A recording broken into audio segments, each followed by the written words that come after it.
उत्तानं शवावधूमौ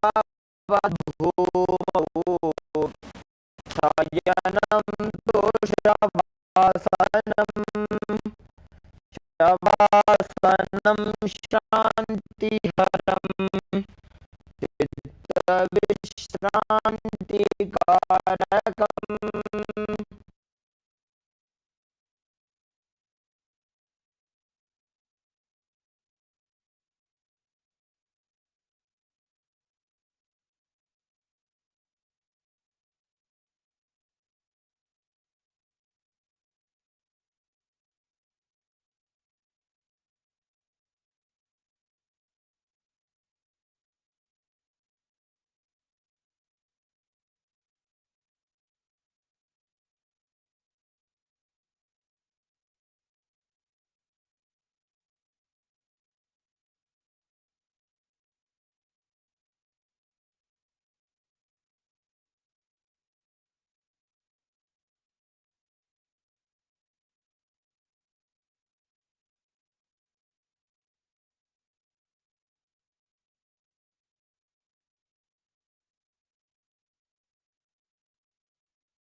Slowly turn to your physical body.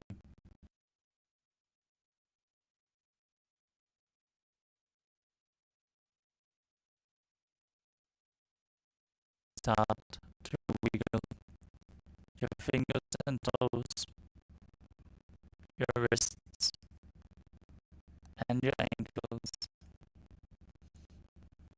your elbows and your knees. Put your knees up towards your chest and rock your body from side to side. Slowly return to a comfortable cross-legged position.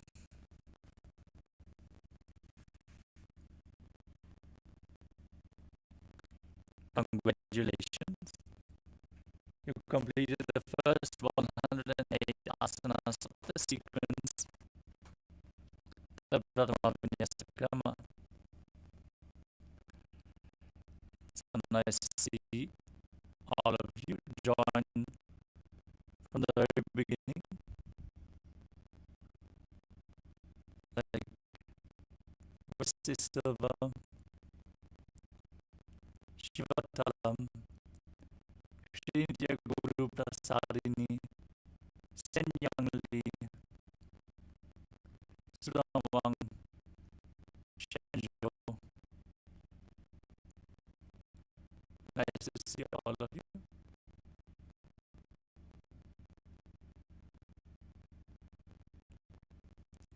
And let us now move on to the next asana of the sequence,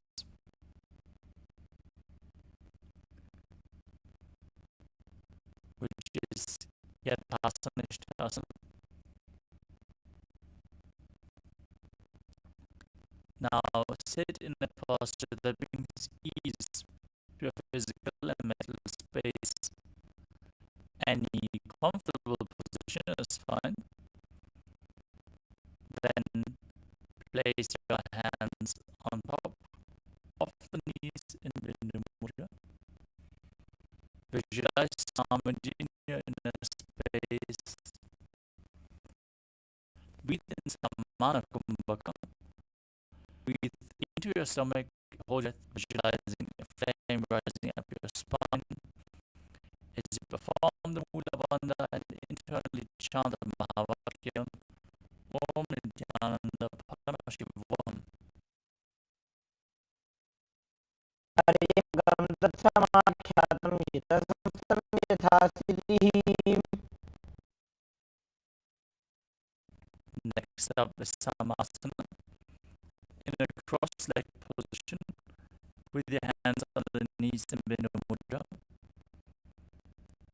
Inhale and exhale deeply. After each inhalation, hold your breath for a while and then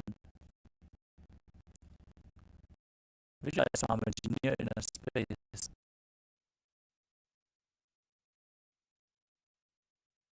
Idanim Garbhinam Yogabhyaso Yatha Lagho.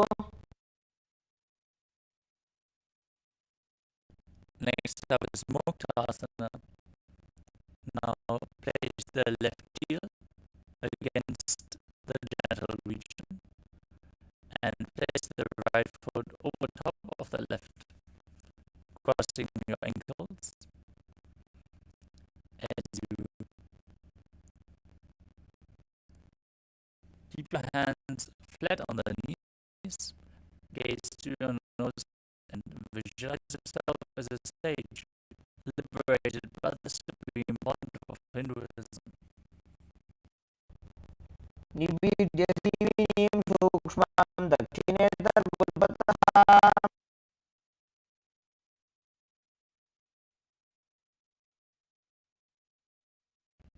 Next up is Siddhasana. Maintain the same position. Shift your gaze to the third eye.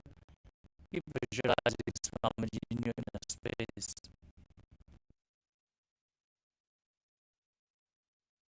स्थाणुसंयमितेन्द्रियश्चरशापश्यन् भ्रुवोरन्तरं चैत्रन्मोक्षकपादभेदजनकं सिद्धासनं प्रोच्यते.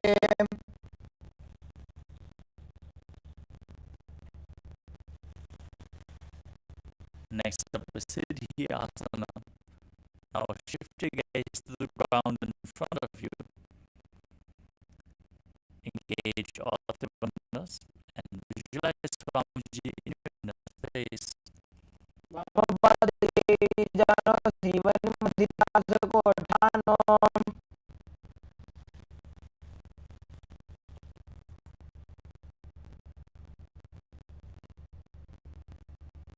Next up is Rudrasana 2. Now rotate your hands on top of the knees, back into Bindu Mudra with index fingers and thumbs touching. Gaze to your third eye. Visualize yourself as Lord Rudran as you perform the Mula Bandha.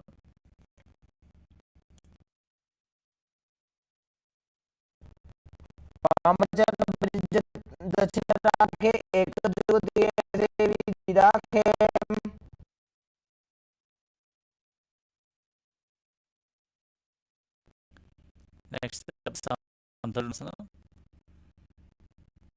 Keep hands in Bindu Mudra. Gaze to the nose and embody tranquility and an unshakable nature.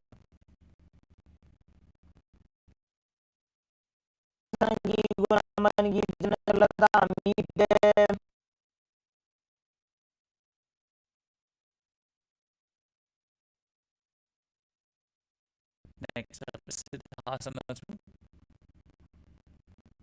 Maintain your legs in the same position and place one hand over the other as you cup your hands in front of the navel in Samputa Mudra, resembling a lotus flower as you visualize Swamiji in your inner space.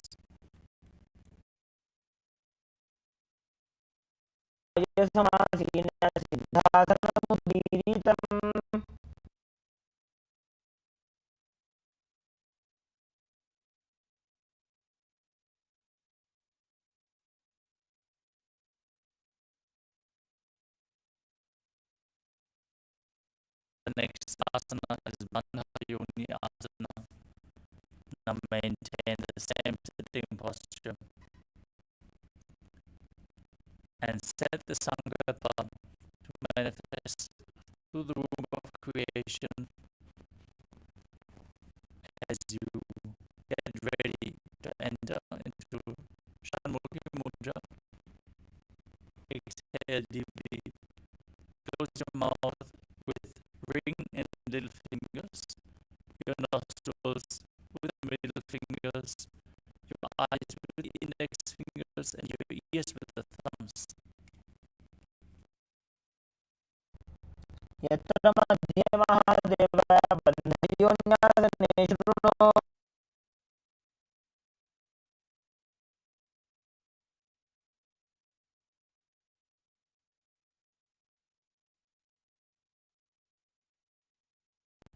Next up is Virasana.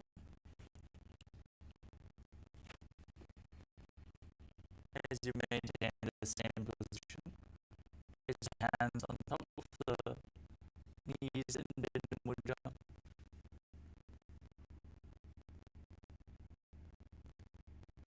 Embody the state and space of bravery. Vira. एकं पादमसैकस्मिन् विन्यस्योनि संस्थितः.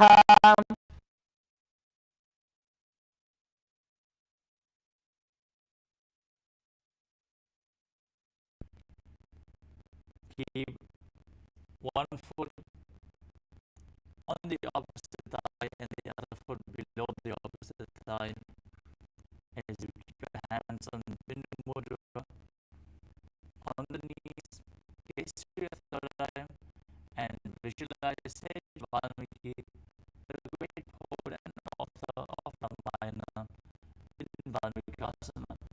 दावा बगली बदली बुनिये है जो जम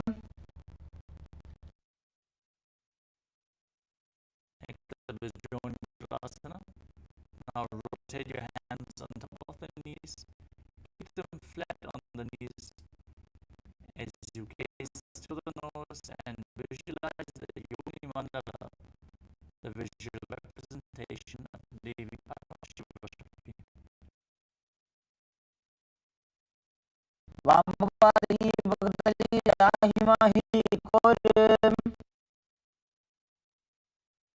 In the same position, shift your gaze to the third eye. Keep visualizing Yoni Mandala and Yoni Asana. Sanam Parvatena Yogam Yoga Bhavenikam.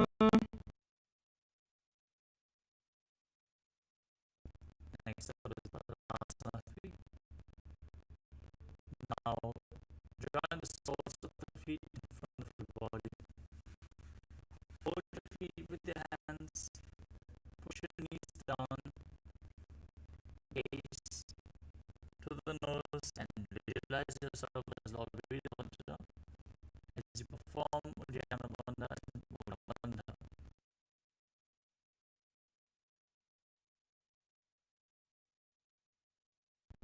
Gulbhaujavrnasyadah Sivandya Parshayoh Kshipet.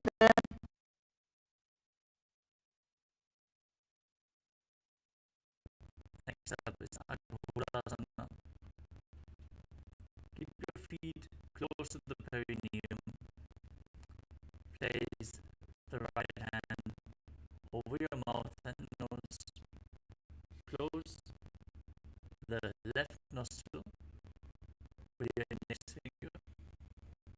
Inhale through the right. Close both nostrils. Hold your breath. Then exhale through the left nostril and repeat on the other side in Abhyanta Kumbhaka. Keep your tongue up against the roof of your mouth or even higher along the nasal tract towards the third eye. Engage Jari Mudra as you gaze up towards your third eye and visualize yourself as an Agori in Agorasana. Purva kaho Vishrika Joji Vahi Vidyogi Jesoji.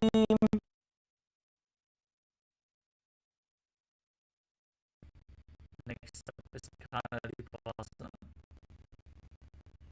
As you keep your toes together and the heels apart, bring your elbows down on the heels. Hold your chin with your hands. As you gaze to the nose, contract Uddiyana Bandha and Mula Bandha. Exhale fully in Richa Kumbhaka and visualize yourself as a female elephant drinking water. वारी बाबा आसन रखियो है जैसे Yahoo में जाने विधि जैसे.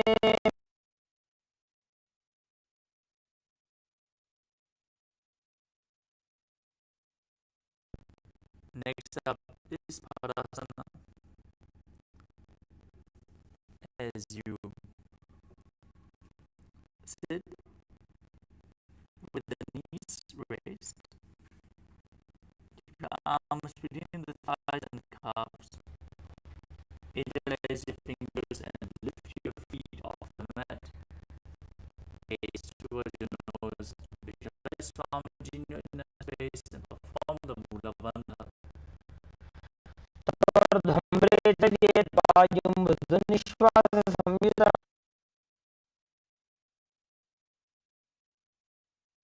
Next up is Gopi Chandasana. As you hold the feet with the soles together, with interlocked fingers, lift them up towards your throat, keeping the heels on your chest. Place your chin on the interlocked fingers as you gaze to the nose and embody the state space of a king. पूरा विधि प्रकार का अंगूठा करने को प्रयास है.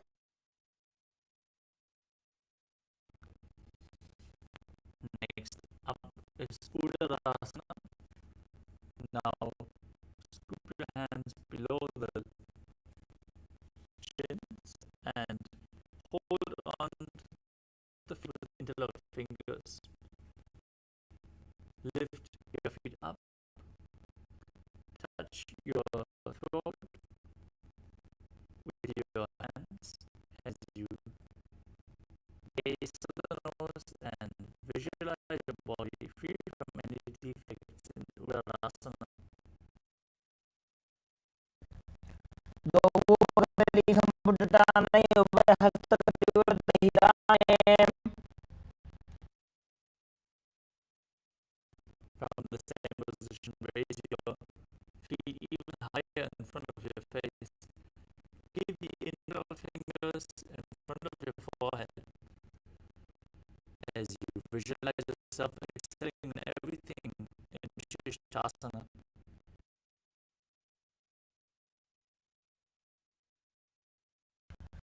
दोपगली दोड़ी संपुट करे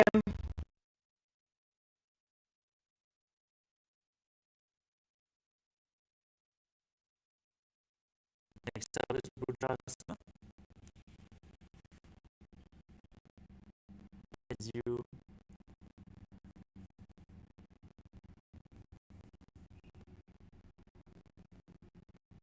raise your legs over top of the respective shoulders.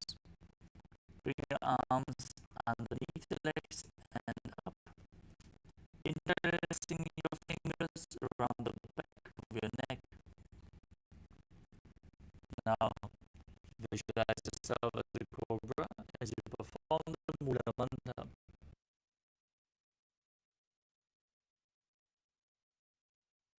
शीलासनं दुर्विज्ञेयं कक्षासनतः परम्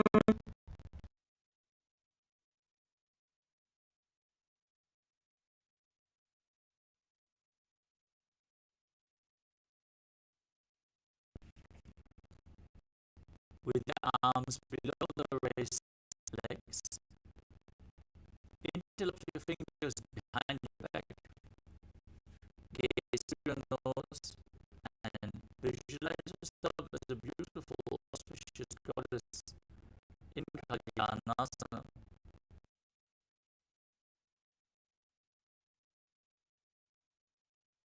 दो हाथ भगवान जाने द्रव गोटा नीचे ढाने Next up is Sankatasana. Now, keep the top of the left foot on the ground as you sit down on the left. Take the right foot over top, taking the knees. Keep your hands on opposite knees. Gaze in Vaishnavi Mudra. Eyes open but not focusing on any of the external objects, only focusing on the object within. Visualize yourself as an elegant swan as you perform Ujjayi Pranayama, making an ocean-like sound while inhaling in Sankatasana. पादं जितेर्मूलं सन्न्यस्य धरणीतले Now slide the left heel outside the hip and sit down on the ground as you keep your hands on top of both knees. Visualize a cow in your inner space and engage Uddiyana and Mula Bandha in Dhenukasana. अनुषाङ्गीनगर पञ्चटं पृथिवीन्द्रकल्यम्नीम्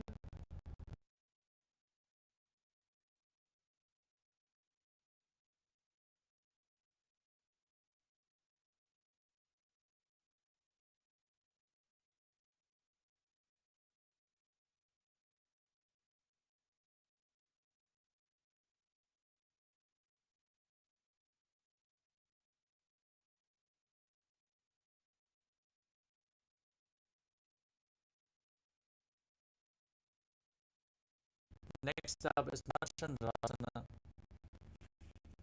Now place the right foot on top of the left thigh and the left foot on the right knee. Bring the left hand behind your back. Twist your body to hold onto the right thigh with your hand. Place the right hand on the left thigh. Twist your body even further. Gaze to your third eye and visualize Swamiji in your inner space.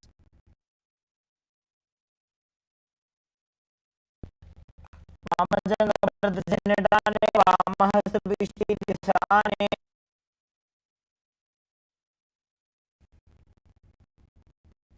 Next up is Chandasana 2. As you maintain your legs in the same position, untwist upper body, hold on to your feet, and lean forward and down. As you bring your forehead down to the ground, visualize Swamiji in Chandasana 2. जीवना जनजोई वामजङ्गपरिराखे सोयी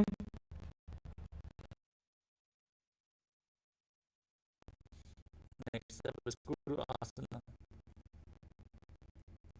With your legs in the same position, interlock your fingers and place them on the top knee.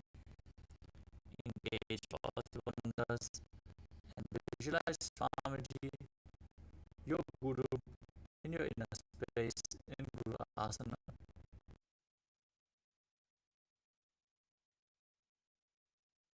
गुरुमूले दरबारस्य निष्ठिकाप्रदेशगुल्भं संस्थाप्य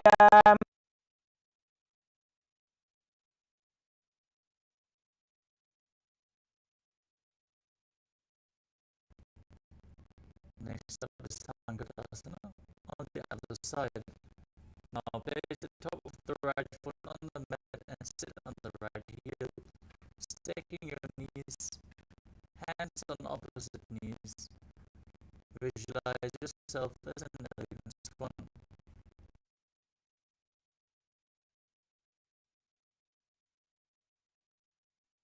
वामपादं जिते मूलं निषेधरणीतले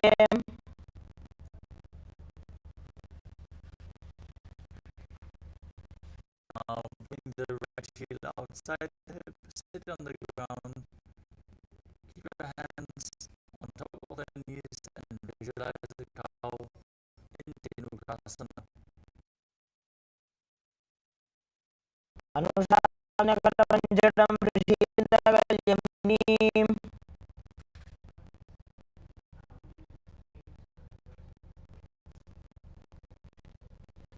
Now repeat Chandasana on the other side. As you bring the left foot on the right thigh and the right foot on the left knee. Twist your body with the right arm behind. Hold on to opposite thighs. Once you catch hold, twist your body even further. Gaze to your third eye and visualize Swamiji in your inner space.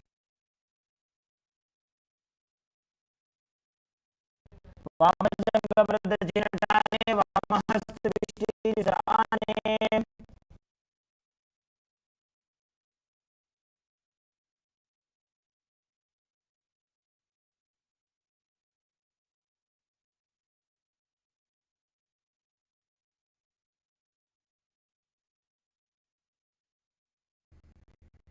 Now repeat Chandasana 2.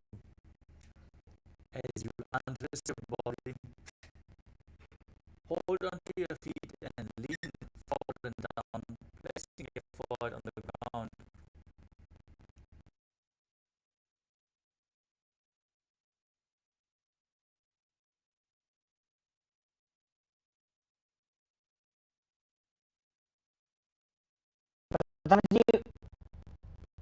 प्रथमजीवना जनजोई वामजङ्गपरिराखे सोयी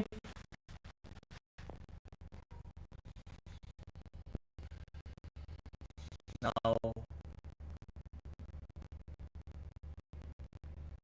keep your hands on the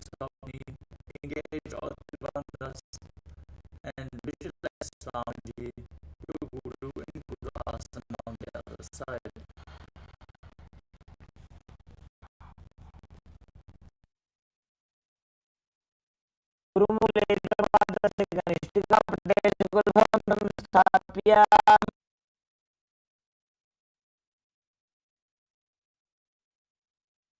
The next asana is Bhashasana.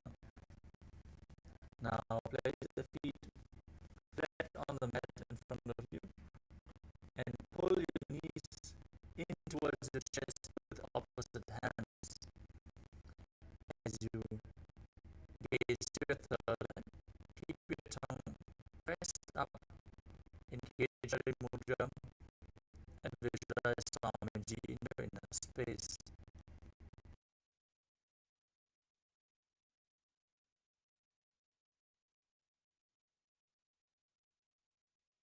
तदोर्ध्वं रेजयेत् वायुं हृदनिश्वाससंयुतम्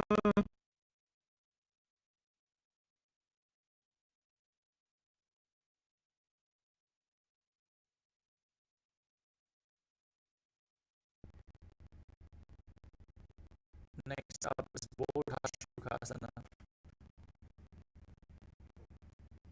From the same position, bring your chin towards the knees, gaze to your nose, and visualize being in an abode of bliss.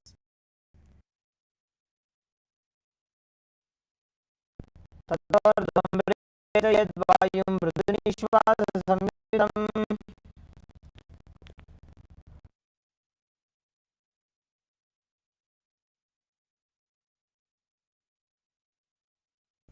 Next up is Kurakasana. From the same position, bring your hands below the knees and hold on to the opposite elbows below your legs. Keep it on Kejari Mudra, gaze to your nose, and visualize Swamiji in your inner space in Kurakasana.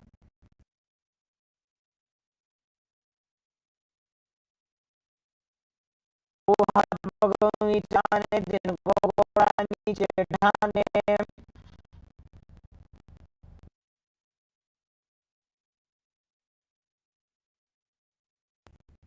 Maintain the same hold beneath the knees. Stick the right ankle over the left with the toes pointing up. Gaze to the nose. Visualize the great sage Maharishi Sumati in Sumati Asana. दो हाथ सीधा सा करे थोड़े से बाग करे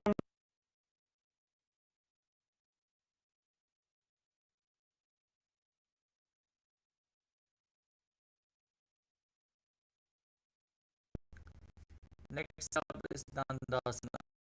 Now sit with your legs extended forward. Interlock your fingers and raise your arms up above your head with your elbows pointing up, with the wrists pointing outwards. Gaze towards your nose. Engage all three bandhas as you visualize Swamiji in a space in Dandasana. गर्भिणीनां योगाभ्यासो यथा लघु Now lean forward and down. Hold on to the big toes as you bring your forehead as low as you can. Inhale through one nostril and exhale through the other, alternating in Nadi Shodhana without the use of the hands. As you visualize Swamiji in your inner space in Anandasana.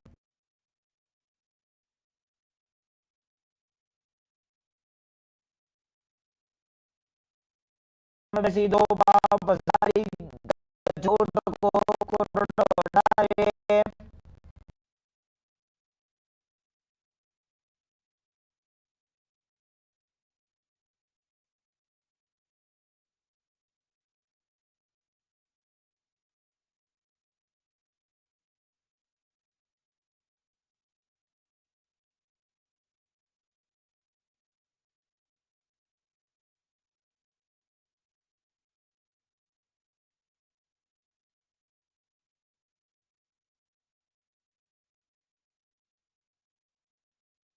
Next up is Vidyukasana.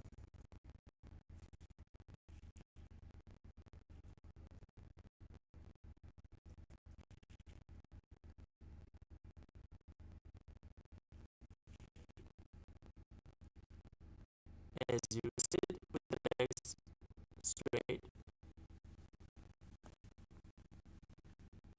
extend your knees slightly up, lean forward, and bring your arms in and around the legs as you hold on to the soles of the feet from the outside. Gaze towards your third eye. Visualize Swamiji in your inner space and perform the Mula Bandha.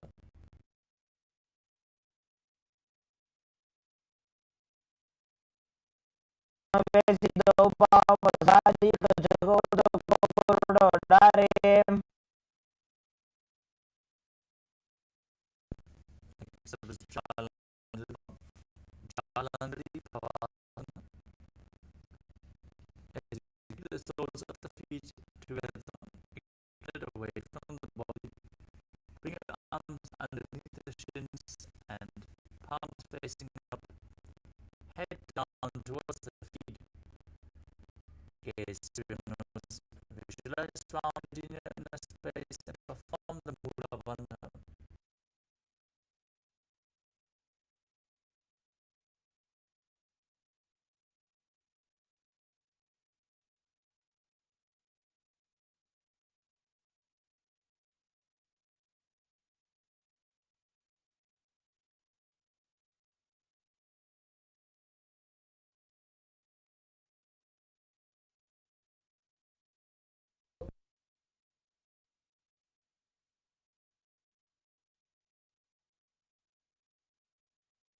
पेटी में लिखे दीजिए हाथ पसारी.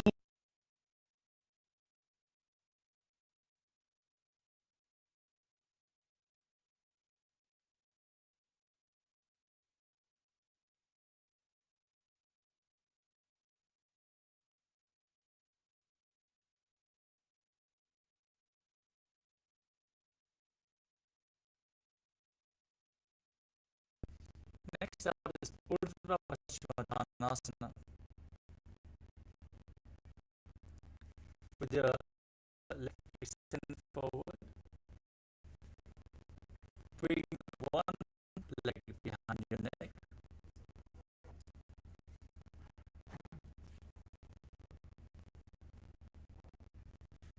and lean forward and down as you hold onto the front foot with both hands as in Paschimottanasana. Visualize Swamiji in your inner space and perform the Pratyahara Kumbhaka as you visualize the prana flowing upwards through the 9 points of your body. Focus on those 9 points and how the prana moves upwards one by one. From the soles of the feet to the genital region, to the navel, to the heart center, to the throat, to the uvula, the top of the mouth, the center of the eyebrows, the top of your forehead, and finally the Brahmanda, the crown of your head. This is Pratyahara Kumbhaka as revealed by Mahadeva himself.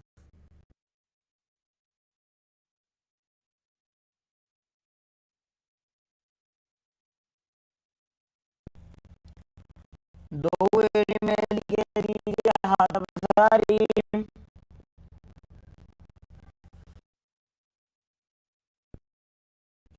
Next up is Anantasana. With your leg behind your neck, straighten your spine, hold onto the foot with the opposite hand.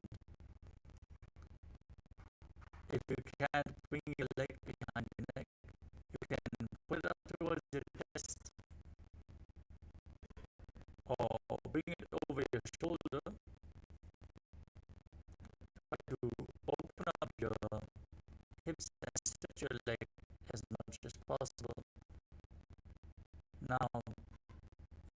visualize your eyes eternal, ananta, as you gaze to your nose.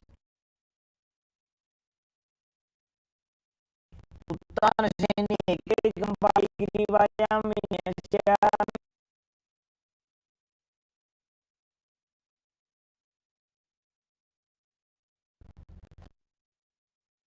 Now roll onto the side of the hand, holding onto the foot. Roll onto your elbow as you gaze to your nose and feel in complete control in Ankushasana. उत्तानशयित एकैकं पादं ग्रीवायां विन्यस्य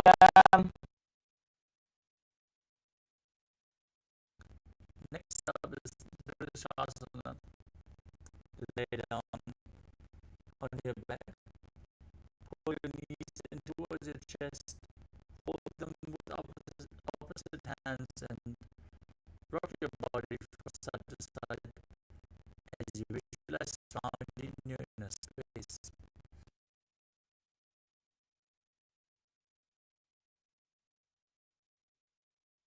उत्तानशयनं जानुनि हृदयेऽवष्टम्भ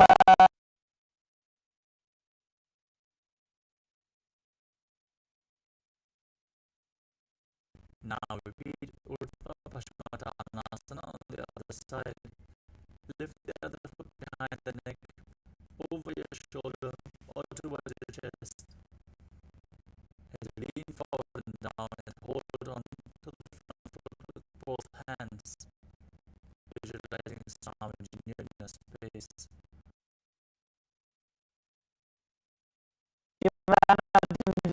कृत्वा एवं पादं ग्रीवायां धृत्वा तिष्ठेत्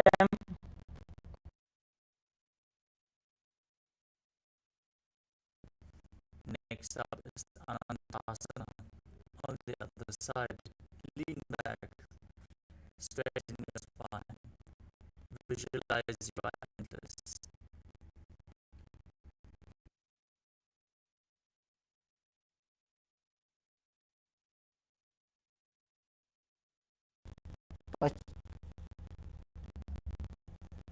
पश्चिमोत्तानपद्धतिं कृत्वा एकं पादं ग्रीवायां धृत्वा तिष्ठेत्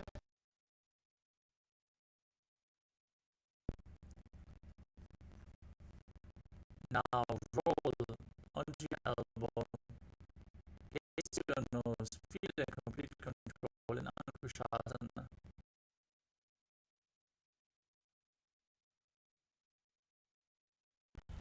उत्तानशयित एकैकं पादं ग्रीवायां कुर्वन्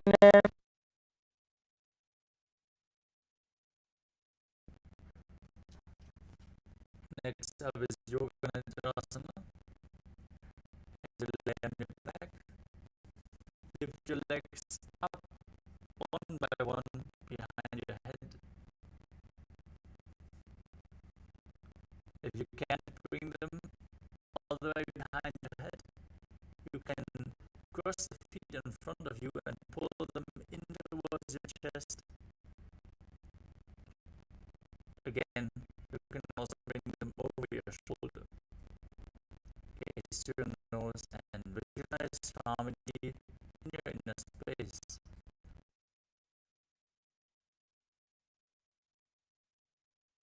पादाभ्यां वेष्टेत् कण्ठं हस्ताभ्यां पृष्ठबन्धनम्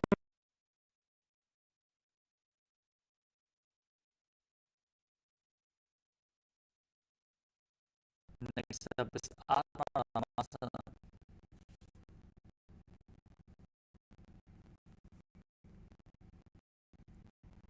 As you lay on your back, raise your legs towards your head, wrap your hands around the legs, and interlace your fingers behind your neck. Gaze to your nose as you visualize Lord Vishnu blessing you from within.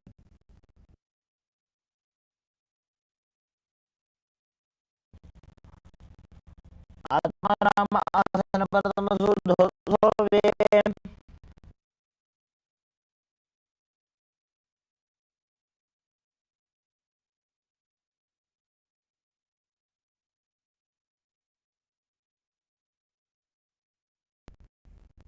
Next up is Kochikasana. As you lay on your back, pull your knees in towards the chest, with the soles facing up towards the sky, and the arms extended outwards at shoulder level. Gaze to the third eye, visualize Swamiji in your inner space as you perform the Mula Bandha.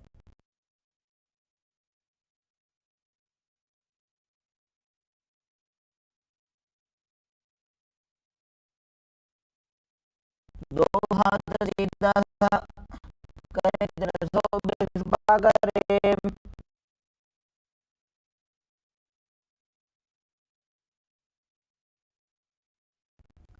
Next up is the Jatara Parivriti.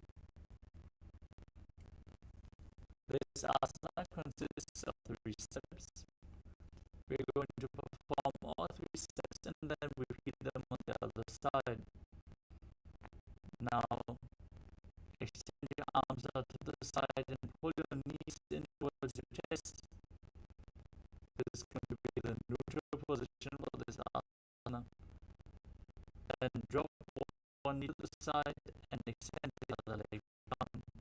This is step 1. Bend both knees to the side. This is step 2. Extend both legs to the side. Pull the feet, gaze away from the feet. Step 3. Now visualize Swamiji and perform the Mula Bandha. And return to the neutral position with the knees up against the chest. Arms extended to the side. Then drop the other knee to the side, extend the opposite leg. Bring both knees to the side and extend both legs as you gaze away.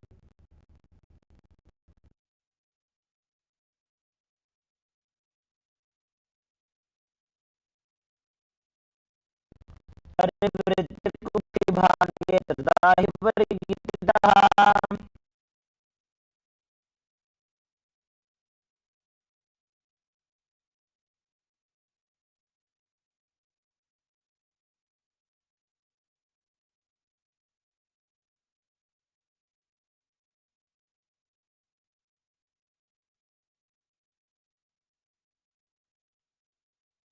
Next up is Viparavita. As you lay on your back, place your feet flat on the mat and hold on to your ankles. As you push your hips up, gaze towards your nose and visualize yourself as sturdy as a bridge. Perform Murcha Kumbhaka as you exhale while keeping Jalandhara engaged. Also perform the Mula Bandha and internally chant Om Nithyananda Paramashivam in Viparavita. प्रतिक्रियायुतं द्वन्द्वपीठः सर्वफलप्रदम्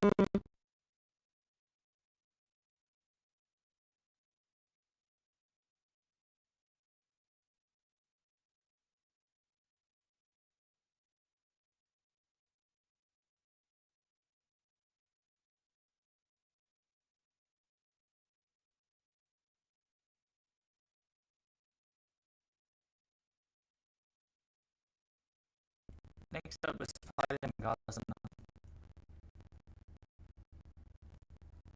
With your feet flat, bring your hands over your head.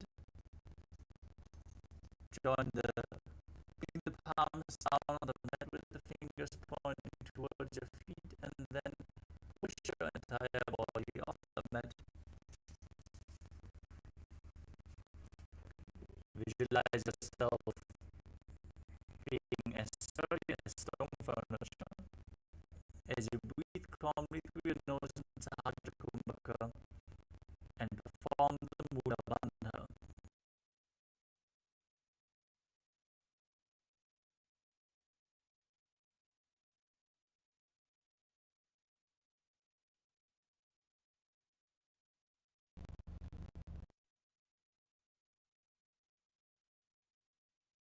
उत्तानशयनं हस्तदलाभ्यां भूमिमवष्टभ्याम्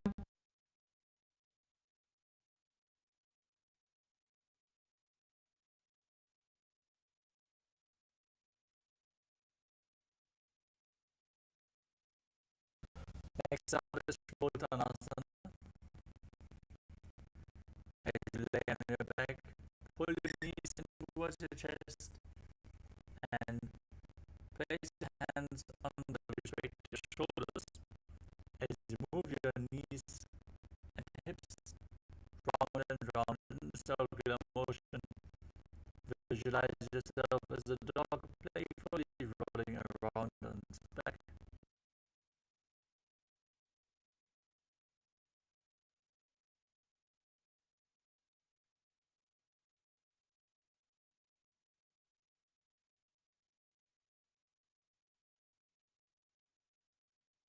शरीरं संस्थाप्य जानुनिगं media भुवानिड्या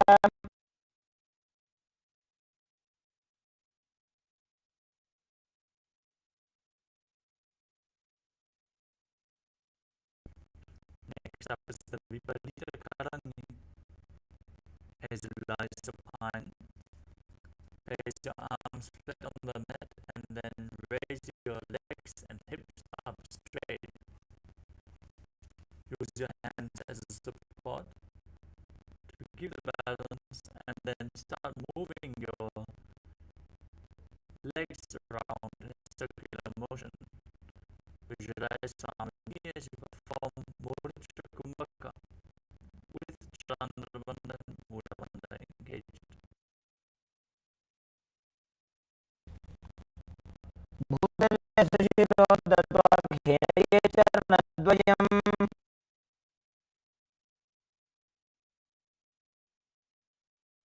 Next up is Viparita Karani 2.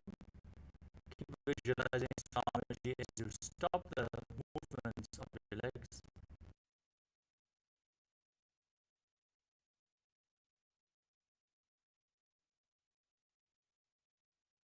करणी विपरीताख्या सर्वाधिव्याधिनाशिनी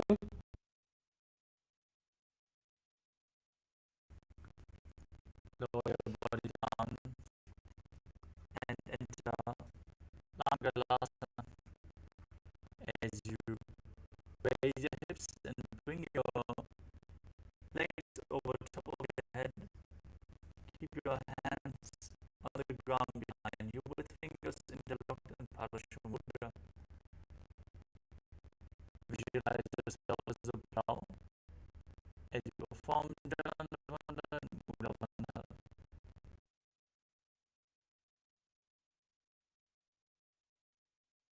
नरकासने स्थित्वा नासिकाप्रदेशे भूमपादपृष्ठे स्थाप्य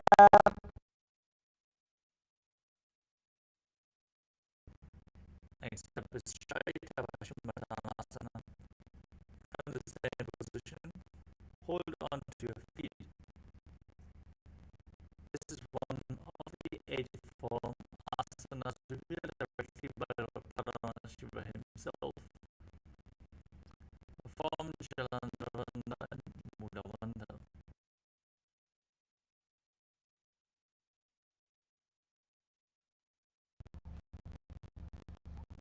तां शयित्वा कुर्वीता शयितपश्चिमदानकम्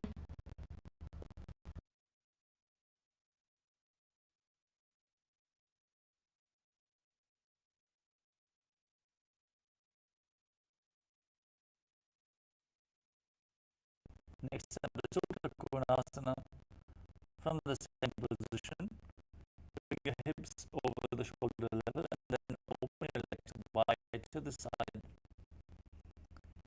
Now visualize Swamiji in your inner space.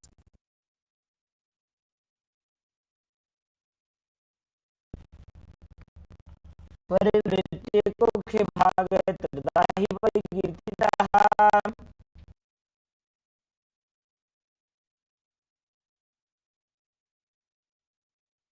Next up is Chakrasana. As you join your feet back together above your head, hold onto your ankles and then roll onto your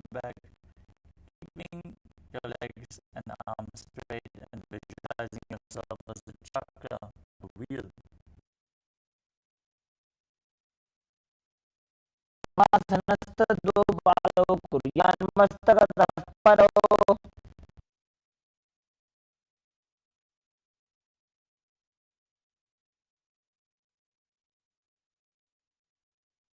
The next asana is Supta Prasarita Palangushtasana. As you stretch your legs up above your body and hold onto the big toes and prana mudra with arms and legs straight. Open your legs wide to the side. Visualize Swamiji perform the Mula Bandha and breathe in Ujjayi Pranayama, making an ocean-like sound with your mouth. Now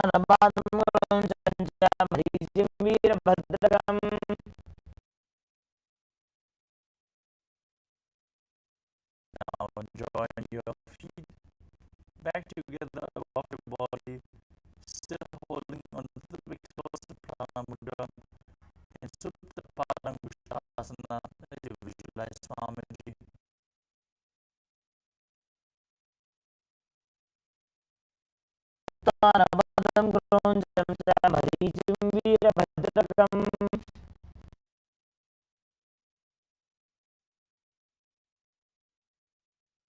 Next up is Matsyasana. From Supta Palangushtasana, place your feet onto opposite thighs, crossing your legs into Padmasana. Now bring your legs flat, bring your hands over your head and hold on to opposite elbows as you gaze to the nose and visualize Matsya, the fish avatar of Lord Vishnu in Matsyasana.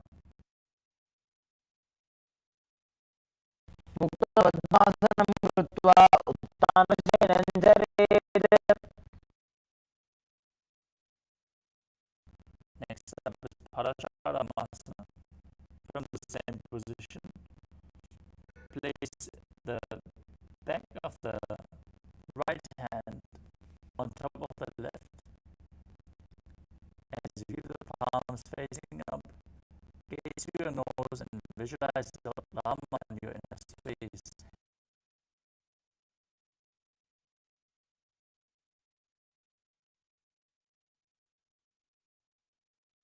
प्रथमकरे पद्मासनाचे शुद्धोत्सवे भूपरिपाचे.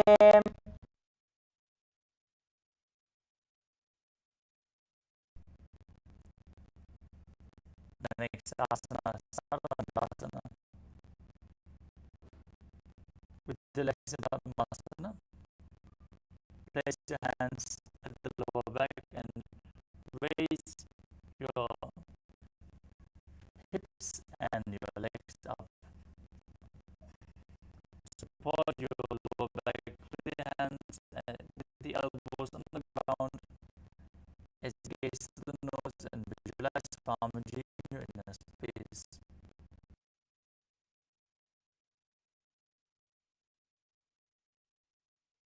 पक्षेतरसंक्षेपात् सर्वाङ्गासनमुत्तमम्.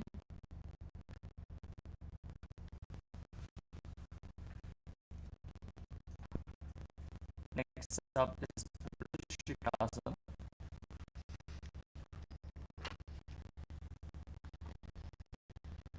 As you lay on your back, place one foot on the opposite thigh. Pull the opposite knee towards your chest as you extend your arms up above your head and hook your fingers forward. Gaze to your thigh and visualize yourself as a scorpion as you breathe in Buddha Chakrambaka with Charanadanda and Mulavanda engaged. प्रथमशयनस्थूलशीर्षके सन्धिसुलाके.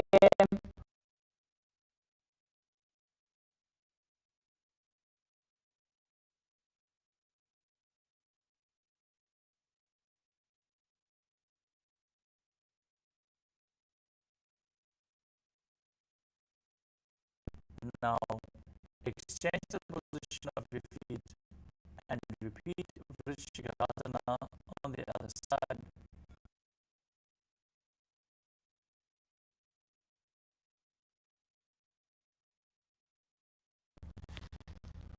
प्रथमशयन सुधशीष के श्रीरंदिर्दाके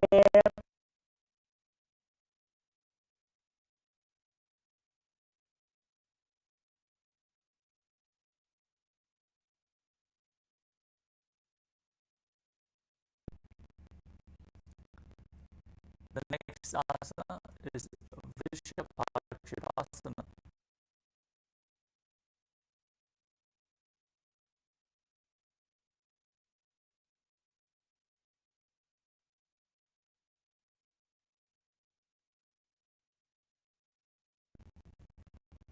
As you lay on your back with your fingers interlocked behind your back,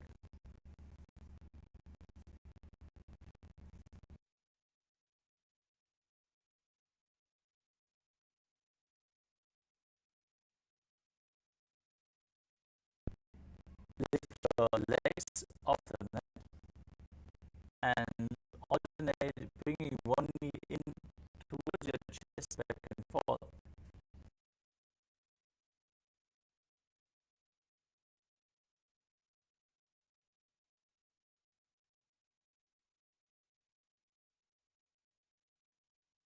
Visualize Swamiji in your inner space and calmly breathe through your nose.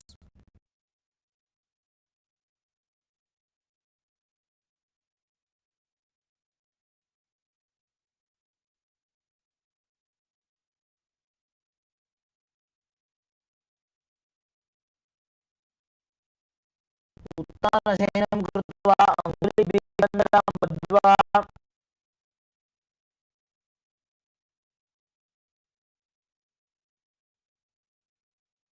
Next up is Maharattanasana. As you place your hands next to your body, next to the hip, lift your knees up and touch your ears with your knees back and forth as you visualize Swamiji in your inner space.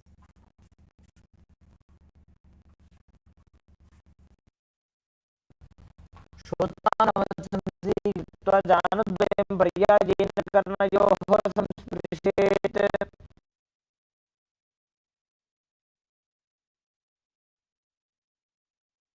Next up is Vipassana. As you lay on your back, place the soles of the feet flat on the mat and stand up and sit back down as you visualize yourself as a wolf. Breathe calmly inside your Ambaka.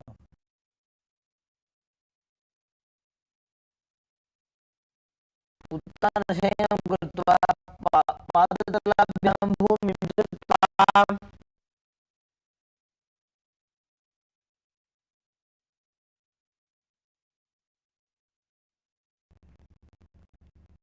next up is Lutasana. As you lay down on your back, quickly throw your legs up above your head and roll over completely. Repeat this movement again and again as you visualize Swamiji in your inner space, and after some time just stay laying on your belly.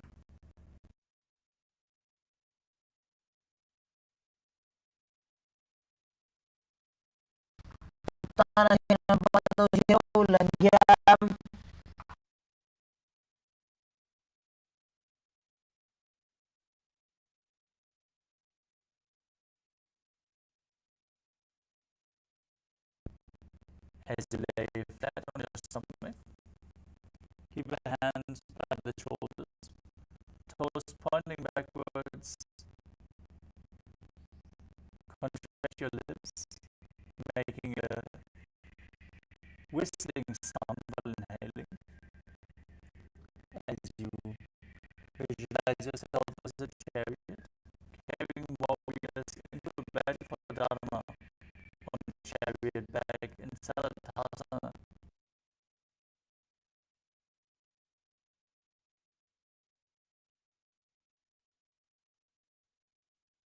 नित्यशयनं कृत्वा नाभिं भूमौ निधाय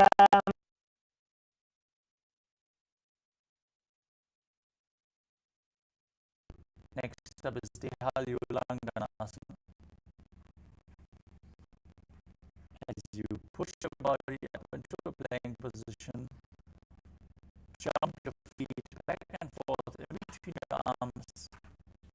Visualize yourself transcend body and mind.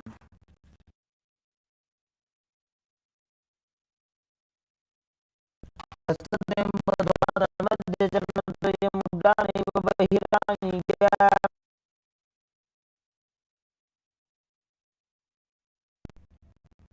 Move on to Jatyasana. Standing position, bring your hands to the feet and walk around on the mat as you visualize yourself as a wise 6-year-old elephant. सदात्यासनं वक्ष्ये येन जाति स्मरं भवेत्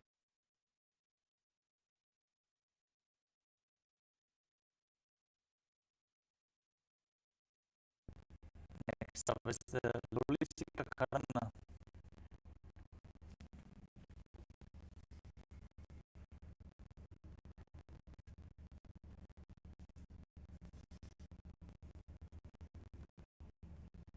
As you stand with the knees bent, the feet pointing outwards,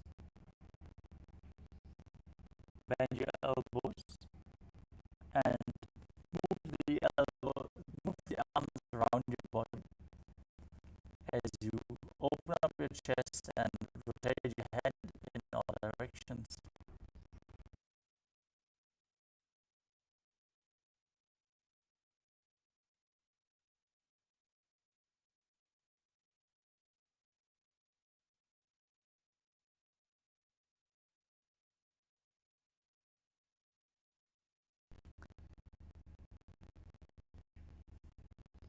Next up is Sarvasana. As you stand straight on the mat, tie your feet with a rope. Keep your hands on your thighs, arms close to the body. As you perform the Buddha Bandha, breathe through the nose and the heart and visualize your Kundalini Devi rising and curling upwards along your body in Sarvasana.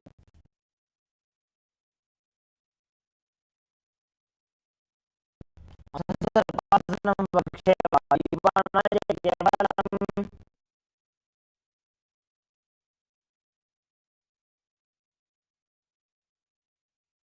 Next up is Ushtrasana.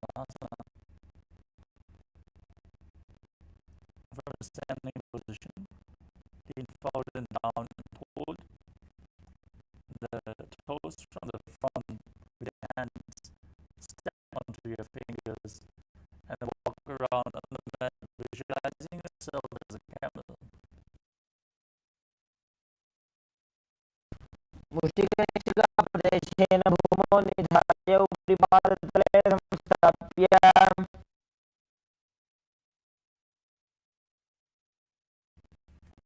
From the same position, hold the feet from the outside and walk around as you visualize yourself as a horse in Ashvasana.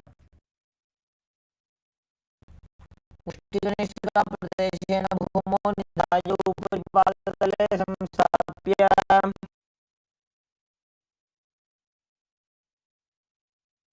Next up is Kapurtanittakasana.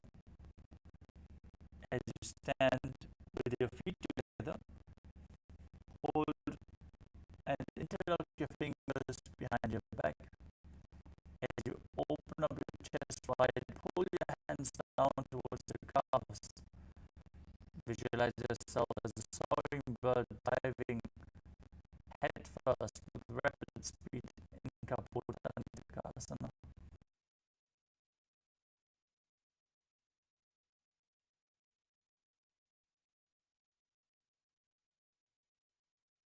पादतले भूमनिदाय पृष्ठभागेन हस्तोज्जङ्घापर्यन्तं नीत्वा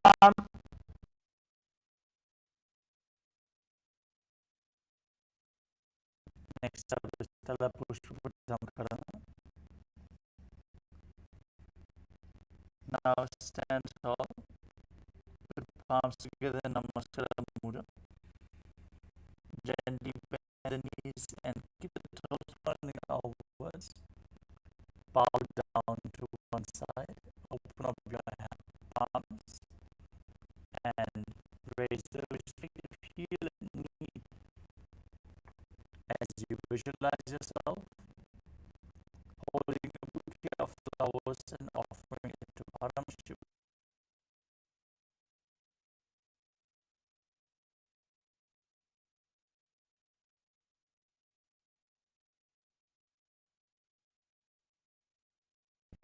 Next up is Khalgasana. Now visualize yourself as a rhinoceros as you gaze through your nose. Then lay down on your stomach. Place your hands flat on the bed and jump your feet forward in between the hands. Raise, stand back up and bring your hands in Namaskara Mudra in front of your body, following the horn of the rhinoceros.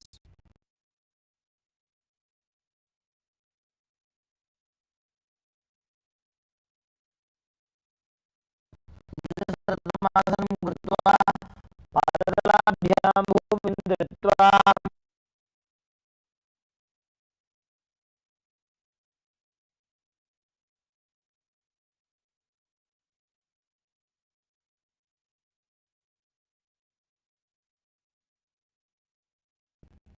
Next up is the Uttanottanam. You can hold weights if you want to intensify this asana. Now sit down all the way or as low as you can and then stand back up.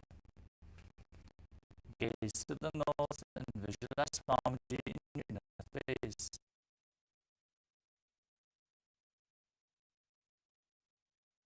पुनः पुनः उत्थातव्यमधिगम्यम् इति उत्थानोत्थानं भवति.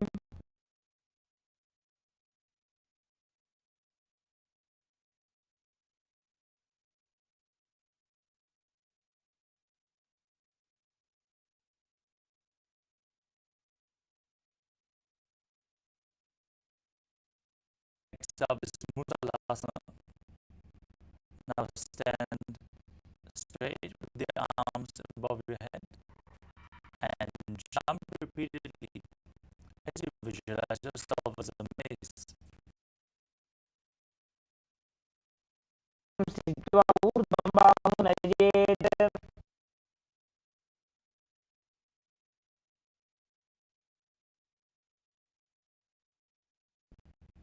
Next up is Ucheshakasana. Now hold one foot with both hands and pull it up towards your chest. Then sit down and stand back up, repeating the movement on the other side again and again. Gaze to your nose and visualize Swamiji in the space. एकैकं पादतलं कुक्षं ध्याय तिष्ठेत् उच्छिष्टकं भवति.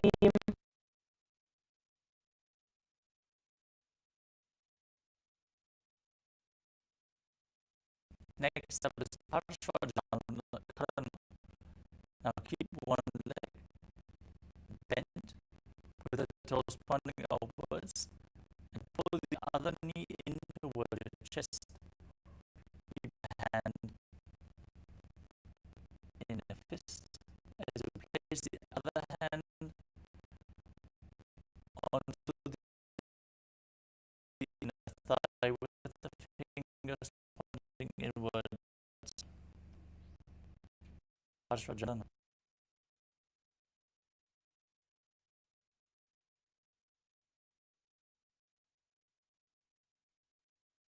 Next up is Tandavasana. Now visualize yourself, you see dancing as Lord Shiva. As you extend your arms and one leg forward, sit down and stand back up.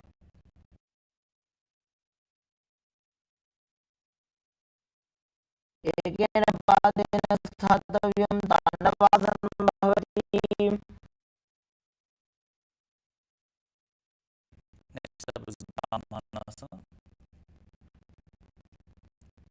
As you keep the left foot towards the inner right thigh, keep your hands hanging down at the side of the body in a relaxed way. Visualize Lord Brahma blessing you from within. Breathe calmly through your nose into Hajra Kumbhakam and perform the Mula Bandha.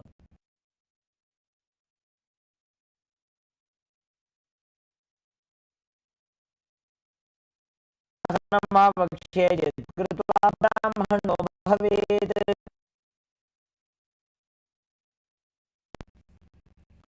Next up is KAILASA 3. Now bring the left leg over the right and hook the left toes behind the right calf as you bring the left leg, left arm below the right and place your hands in Namaskara Mudra.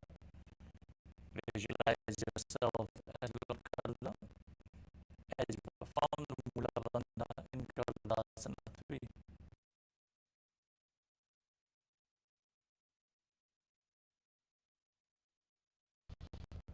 उत्तानकूर्मपीठं च संमद्गारुणमेव च।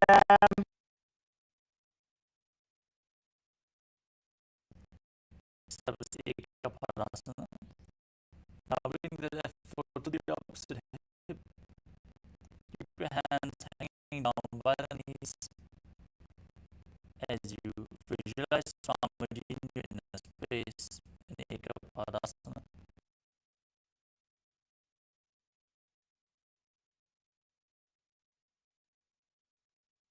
रक्षाङ्घ्रिमावपादस्य शङ्खोपरि निधाय च।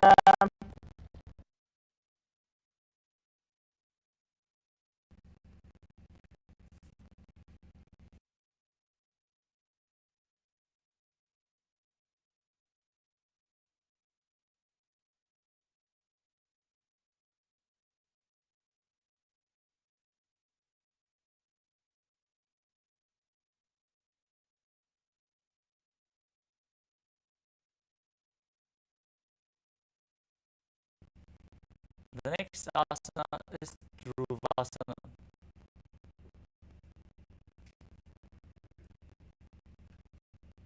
Now stand on one leg and hold on to the big toe of the other foot in Pranamudra, extending that leg out to the side. Visualize yourself as the North Pole starts to start rotating quickly on the standing leg.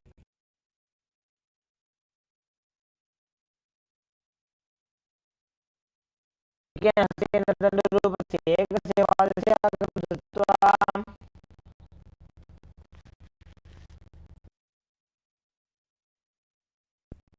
Next up is Trivikramasana. As you stand on one leg, bring the other foot behind your neck. If you can't bring it behind your neck, bring it over your shoulder or just pull it up. And then stand straight. Visualize Lord Vishnu. Sit down and stand back up.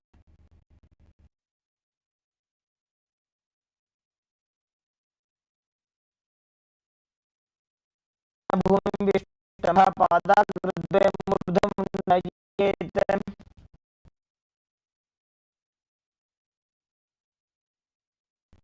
Now repeat Parshvadharana. On the other side, pull the other knee in towards your chest.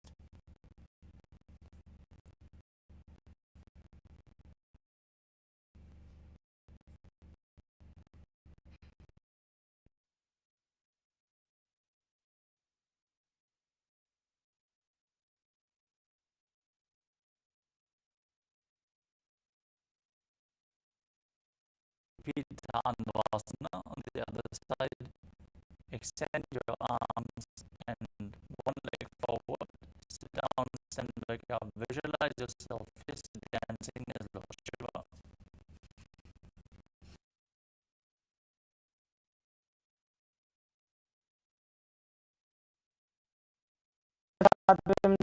ताण्डवनं भवति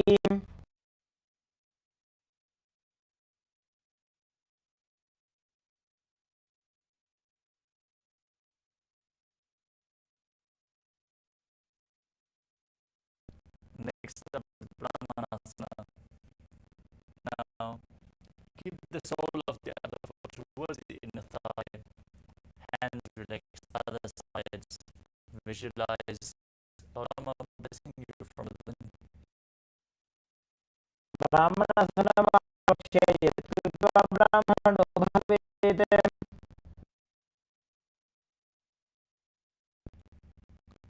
Repeat Kapladasana 3. Bring the other leg over top, the feet below, and cross the arms and keep them in Namaskar Mudra as you visualize yourself as Lord Krishna. तानकूर्मपीठं च संवत्सरारुणमेव च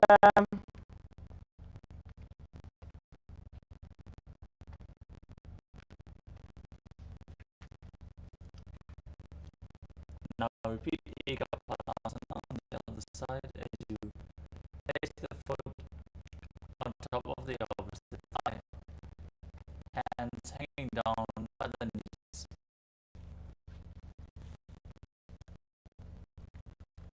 दक्षाङ्घ्रे वामपादस्य जङ्घोपरि निधाय च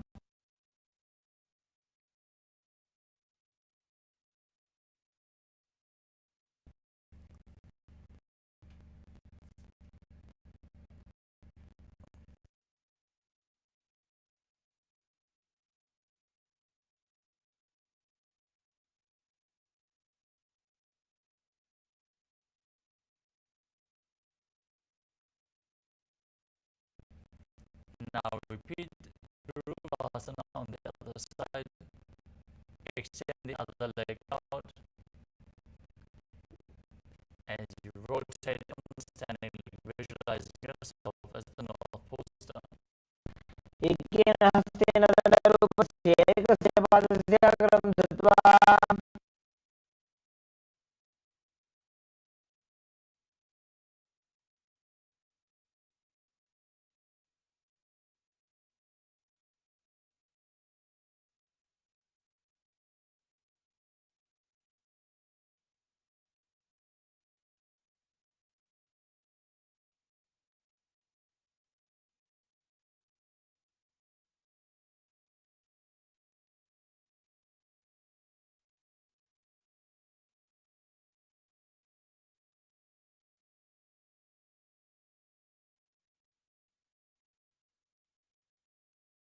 Now repeat Trikonasana on the side. Sit down and stand back up as you visualize Lord Vishnu in your inner space. Perform the 3 steps of Lord Vishnu.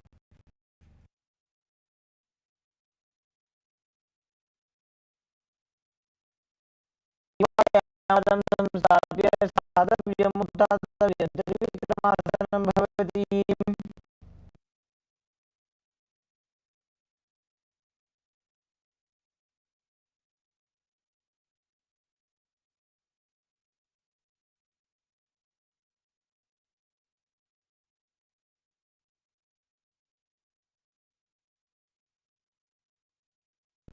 Next up is Samanakakarana. Now stand on mat with the heels together, fingers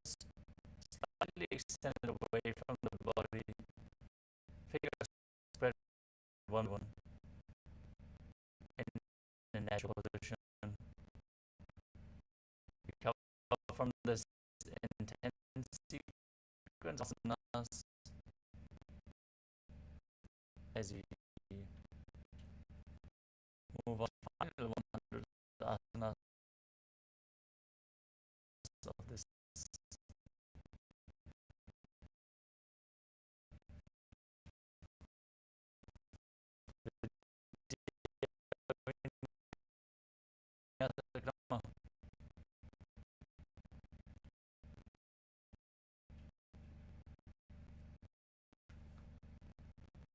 Start with Kundi Asana.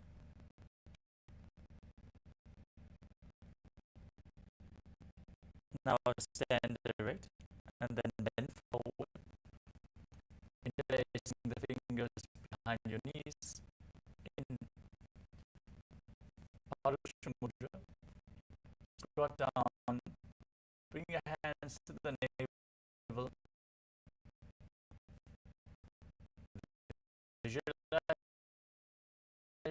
the great sage Goraknath, founder of Nata Yoga,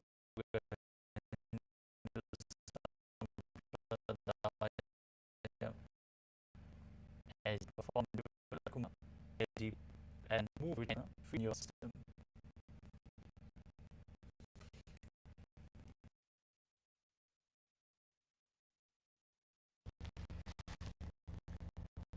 प्रथम ही वो होए बाहुरी जब निहोरे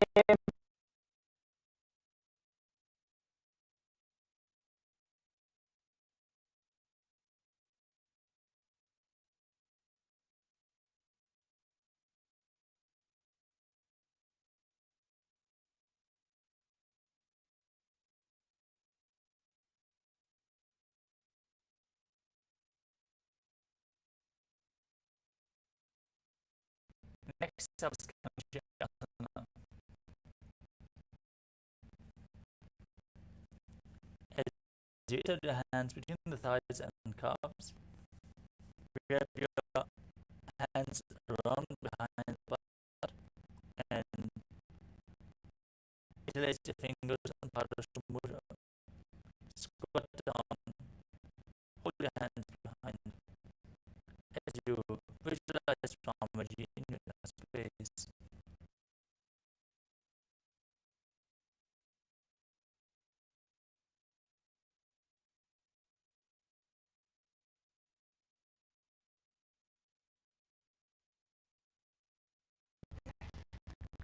पूर्वोलित भारत से कृष्णा प्रदेश उद्भव संस्थाप्य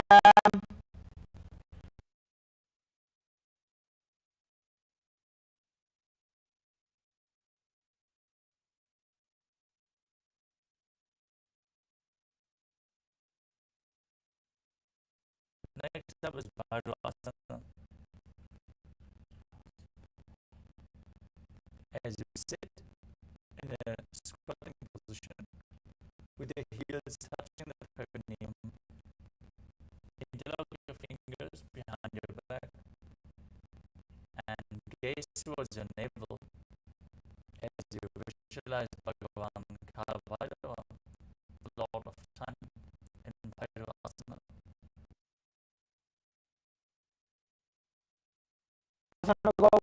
जोलो जाए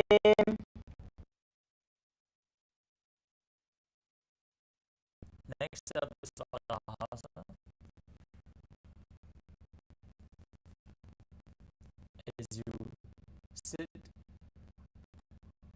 with the heels together and the toes apart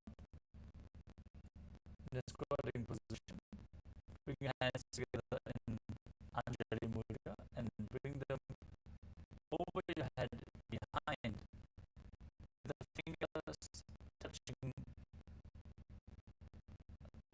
pointing downwards behind your back.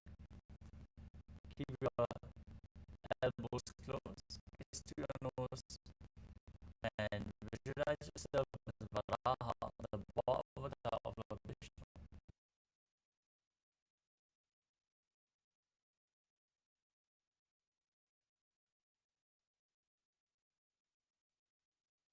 घ्रिमामपादस्य जङ्घोपरि निधाय च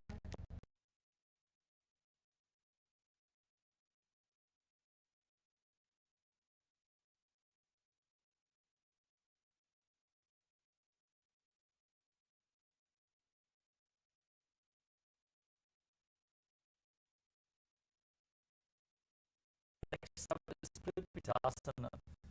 Now hold the big toes in pranayama mudra and then raise your hips to the same level as your knees.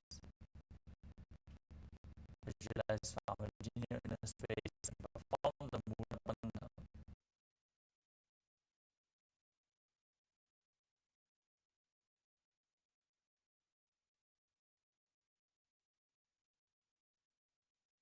प्रथमहि होय बाहुरी निजपुनिहोवे The next asana is Prakasana.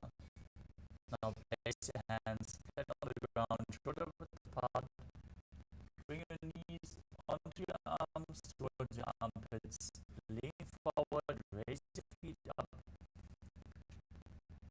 As you balance on your arms, visualize yourself as a crow and perform Jiva Kumbhaka. Move the retained prana up and down within your system.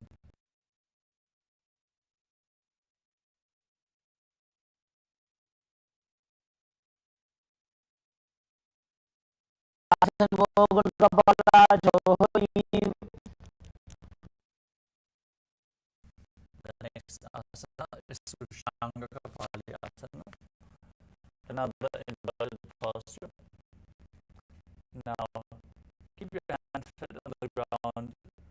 Bring the crown of your head to the mat, forming a triangle. As you keep the knees on the elbows, raise your legs up and bring them into Padmasana.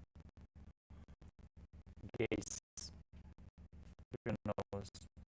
Visualize Swamiji as you perform the Mudra Bandha.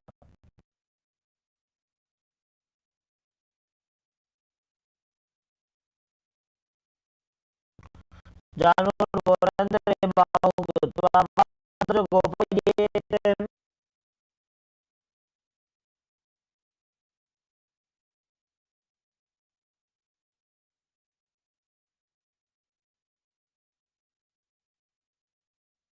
Next up is Gopasana. As you lower your body down, free your legs from Padmasana, and then sit in between the heels with the toes touching behind in a kneeling position, hands on the thighs, gaze through your nose. You are now sitting in the seat with Paramashivam and Guru. Internally chant the Mahavakya Om Nithyananda Paramashivam in Gopasana. जानूर वरंदरे बाहु पात्र गोपयेते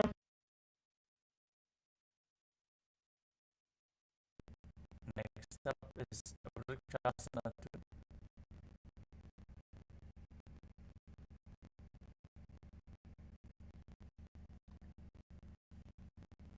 Now place your hands on the mat and raise your body up into a handstand.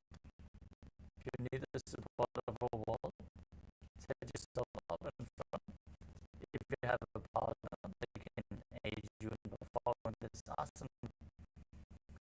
Everyone should perform this asana to purify all the 7 chakras. So try to perform the asana to the best of your capability as you visualize yourself as a tree with deep roots growing into the ground.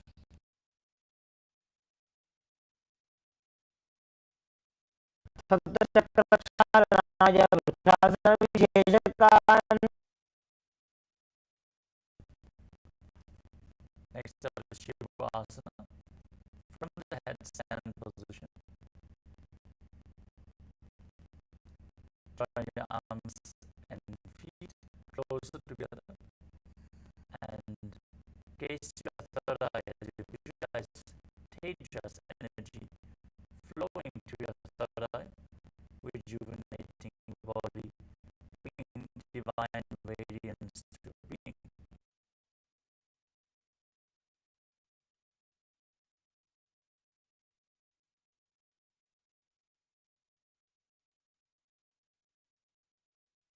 Mahi गुलभमिलाए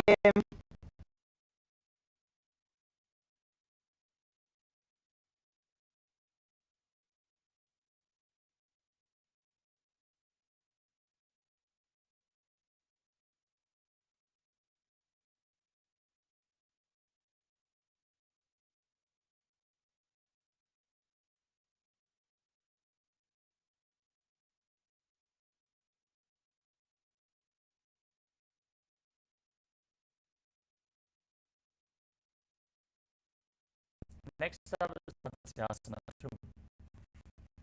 Now place your hands flat on the mat and front shoulder width apart. Step your feet back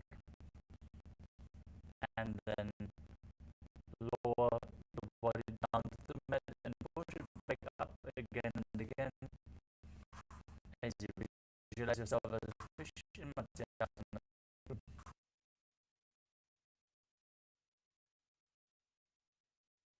शयनं कुर्वन् पार्श्वभागायामुदत्या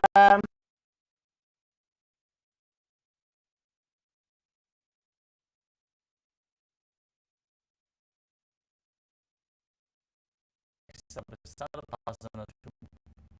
As you lay on your stomach, place your hands on the hips and lift your upper back and move your chest from left to right as you visualize and move your body like a snake. Perform the Mula Bandha.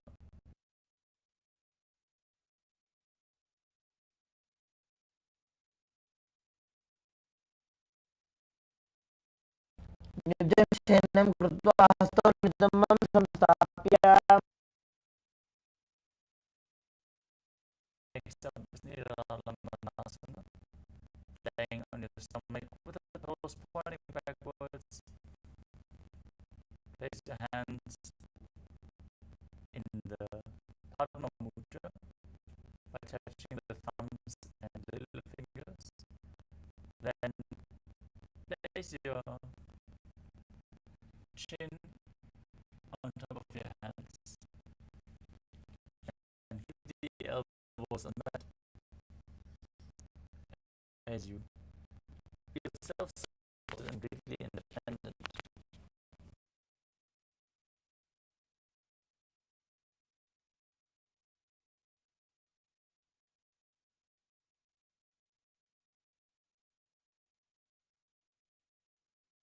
कराभ्यां पंकजं कृत्वा शीर्षोपरि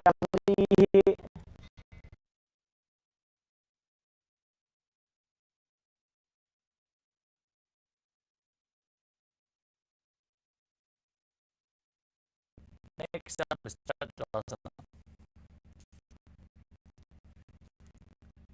As you lay on your stomach, keep your hands at the chest level and then straighten up your arms and bend your knees to pull your feet up towards your upper back. Lift your head and visualize yourself as an umbrella, protecting your guru from the sun rays.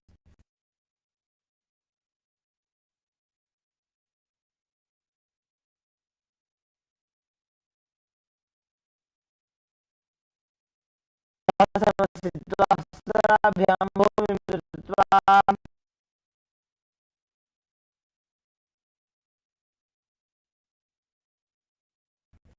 Next up is Vajrasana.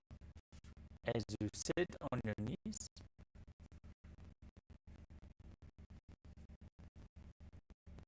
extend your arms out in front and place your hands on the ground.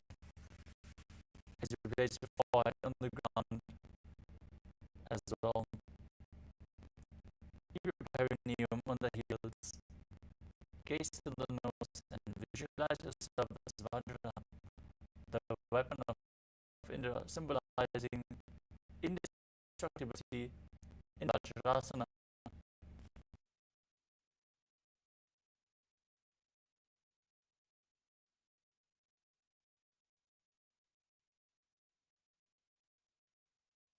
इदानीं गर्भिणीनां योगाभ्यासो यथारभो Next up is Meshasana. You place your hands flat on the mat, walk your feet forward, raise your hips up into Gajasana, and then alternate striking the ground with your hands. Visualize yourself as powerful as a ram.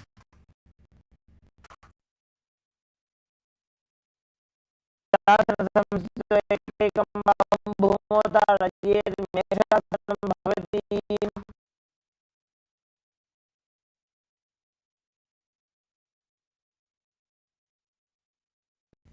Next up is Ajasana. From Gajasana, raise your legs up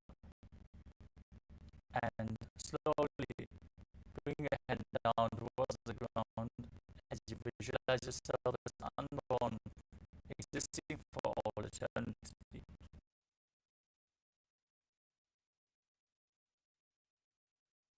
गजासन संस्थितौ भारतमन्त्रालये कृत्य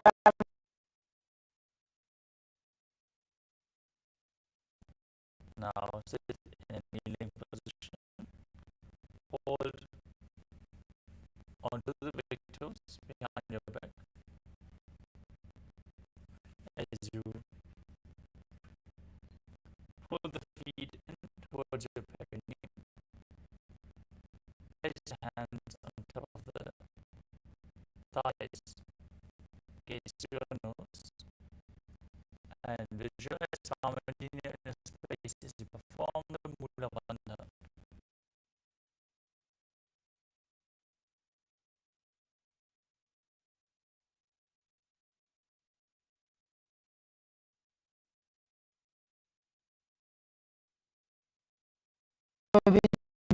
परिहदागी कागसिस्यो भणशरामोडी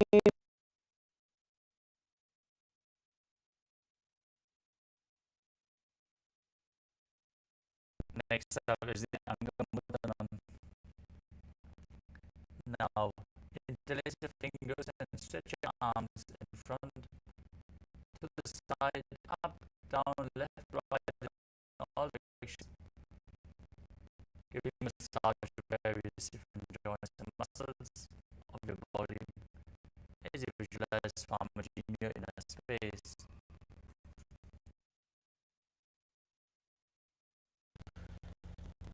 हस्तयोऽङ्गुलिर्बुद्ध्वा हस्तयोर्मध्यस्थरनिष्कासिता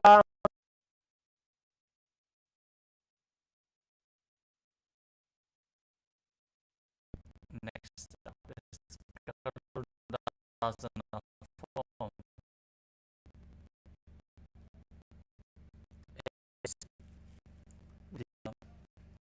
It's the Vajrasana.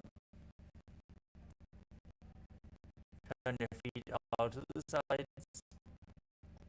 Keep your thighs and knees resting on the ground and your spine straight with the hands on the knees. Gaze forward in Shambha Mudra. Actually, it's within. You visualize yourself as Lord Garuda flying Vishnu and Lakshmi on his back. Make an ocean-like sound with your mouth in Uchi Pranayama. Form the Mula Bandha and internally chant Om Nithyananda Paramashivam in Garudasana form.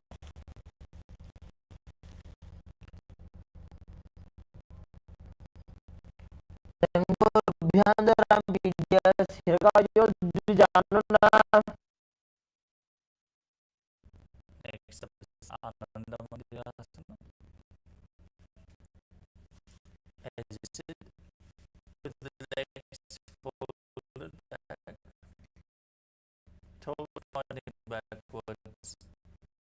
Hold on to your ankles and place the front of the buttocks ground as you get to your third eye and visualize yourself siding in the blissful space of the temple.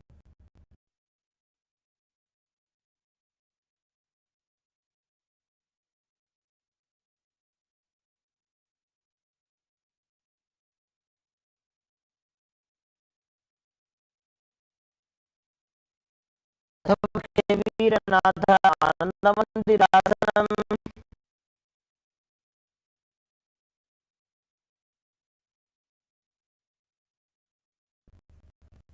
Next up is Mandukasana. Now cross your feet behind you and sit down on your heels as you keep your hands under the knees. Keep your tongue up against the pad of your mouth and Manduki Mudra. Visualize yourself as a frog as you perform Uddiyana Bandha and Mula Bandha in Mandukasana.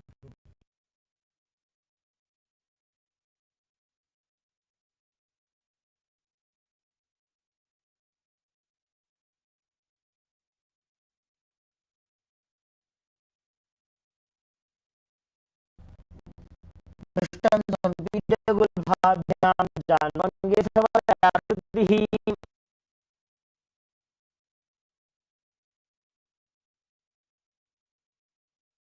Next up is another Simhasana.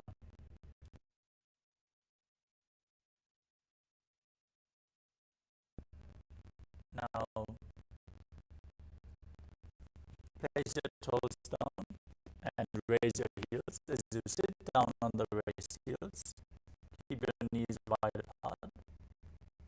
On the ground, place your hands flat on the mat in front of you, with the thumbs touching and the base of your hands touching the toes.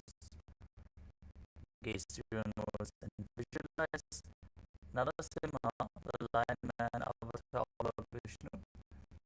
As you open your mouth, stick your tongue out and exhale forcefully again and again.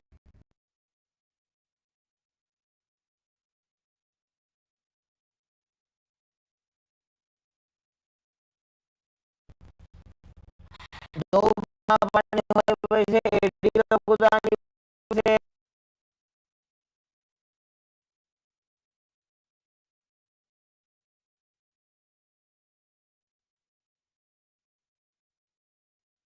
Next up is Vishakhasana. Sitting on your raised heels with the knees spread wide. Keep your hands on the thighs, in case you know, then place both hands on your bring the thumbs underneath the teeth.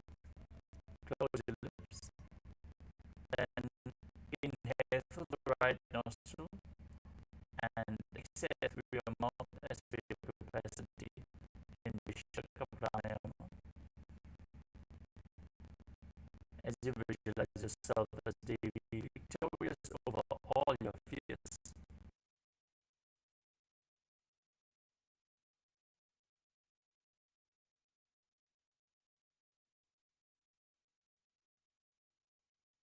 उपगीरेडी जोई गोड़ा भनवान पुनि होई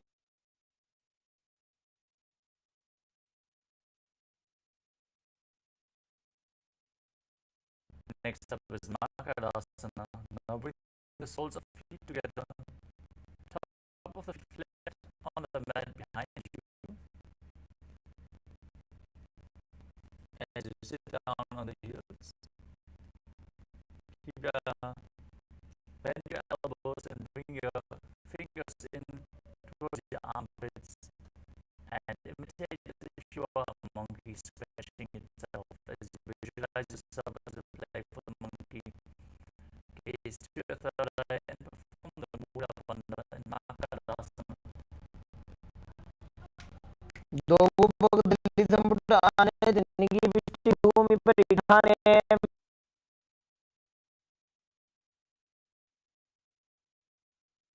Next up is Vajrasangarasana. As you tuck the toes and sit on the heels with the perineum. Hold the opposite elbows behind your back and keep your knees raised off the mat. Gaze your nose and the body, diamond-like strength for you and your sangha, your spiritual community.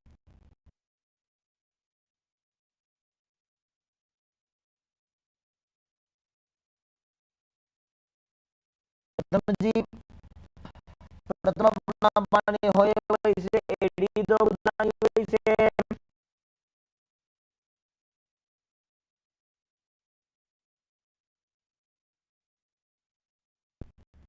Next up is Kanjanasana.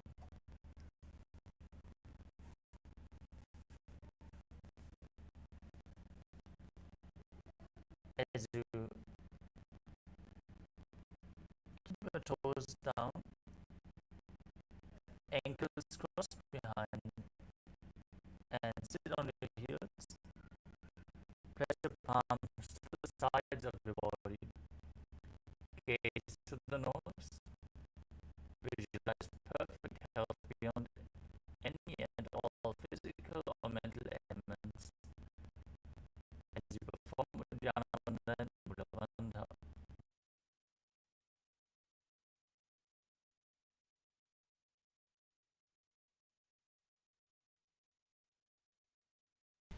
खंडनासनमा प्रक्षेपेत् कृत्वा सुस्थिरो भवेत्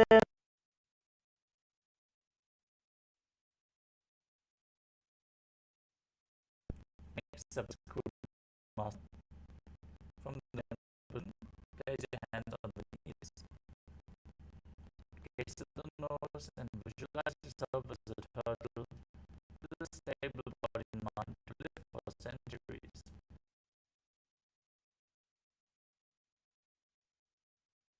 गुरुभुजवर्षणस्य अधो विक्रमेण समाहितो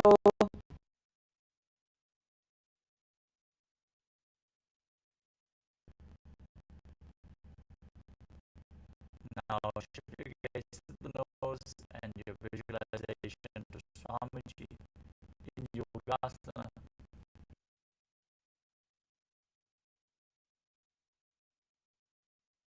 गुरुं नियम्य गुल्फाभ्यां विक्रमेण समाहितः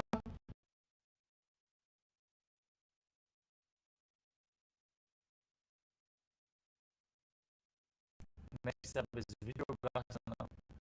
Now cross your feet behind with the toes down, close to the opposite heel, opposite knees. Hold your legs with the fingers inside and the thumbs outside. As you gaze to your third and visualize the space of eternal oneness, Advaita with the Guru in Viryogasana. गोड़ा वामो होई गोड़ा आड़ा रखे दोई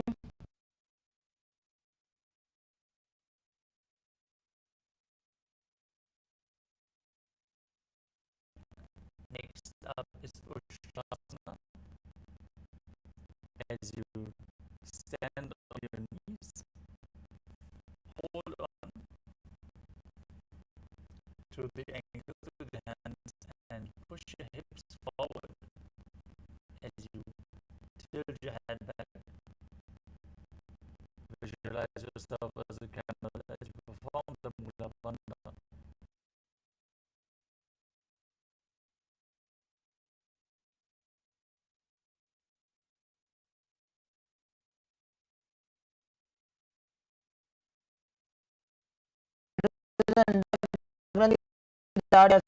विवादेषु पुमान्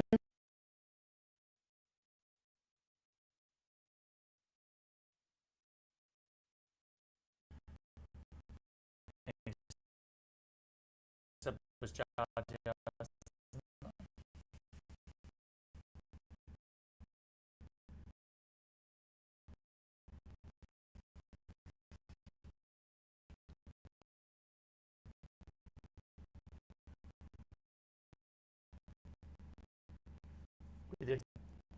the soles of the feet.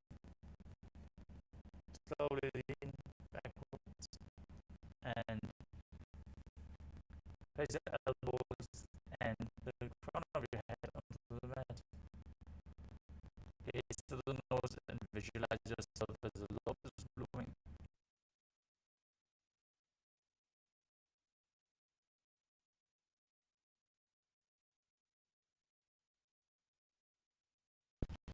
दो दिसंबर स्वयं मूलधारित इधरे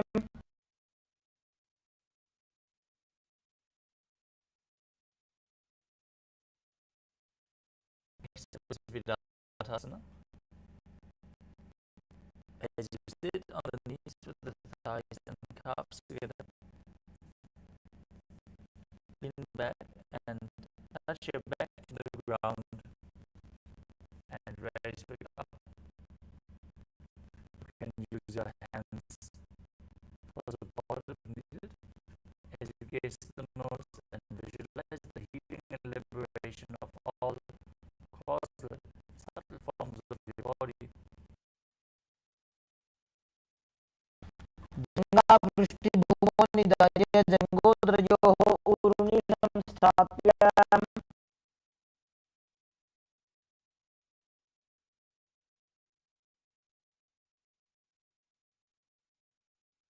Next up is Kapodasana. Vidasana.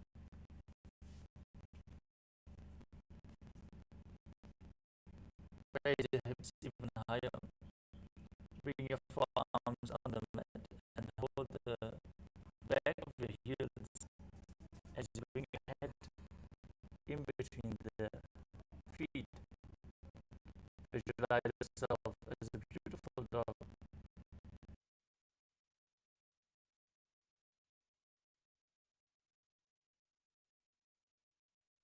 मेरुदण्डग्रन्थि दाट्य संविपादि शुभमान्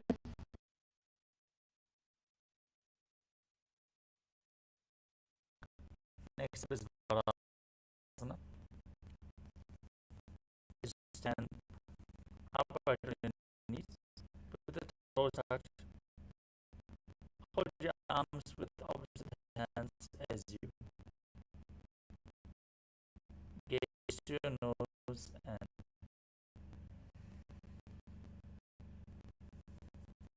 see this is the boon fulfilling posture. Receive your boon from Paramashiva as you internally chant the Mahavakyam Om Nithyananda Paramashivam.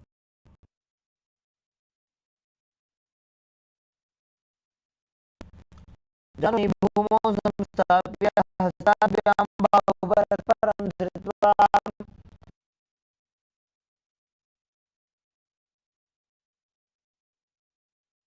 Next up is Varahasana. From kneeling position, bring your forearms onto the mat and place your hand on top as you sit down on your heels with your toes tucked. Visualize yourself as Varaha, the ball of the cow of Lord Vishnu, in Varahasana. सूर्यं चन्द्रं वेदनानि आसनानि निपत्यते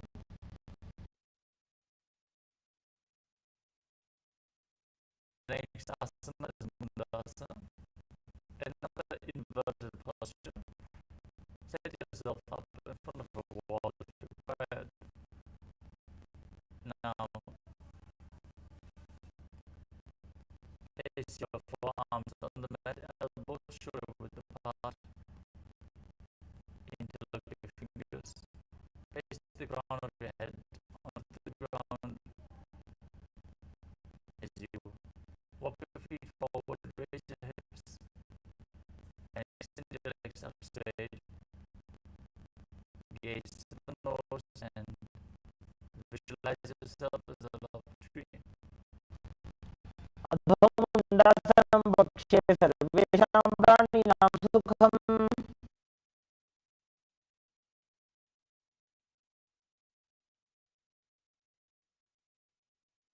Next up is Anandasana. As you lower your body back down, bring your head in between the knees. Hold your head with both hands and bring the elbows outside the knees.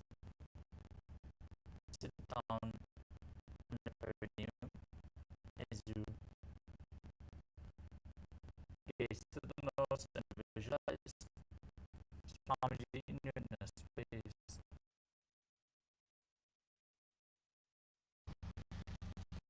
प्रथम भक्त समटरावे कोरमाइली उभे मिलावे.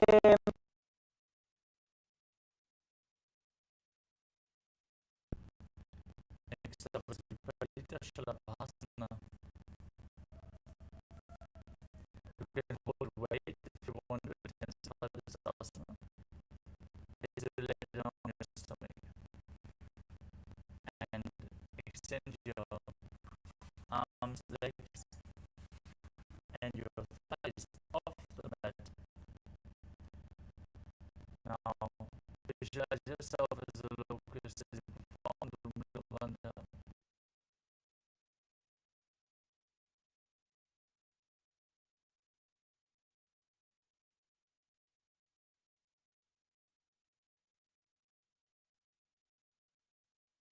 भाषण भेदाश्चन भेरुंड नामके.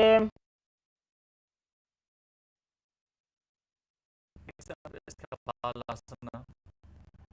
Just keep the hands at the side of your hips so the palms facing down. Raise your entire legs up off the mat, keeping the feet together. Now visualize the skull representing the mind with purified thoughts and the strong will to attain enlightenment. भूमो निधाय.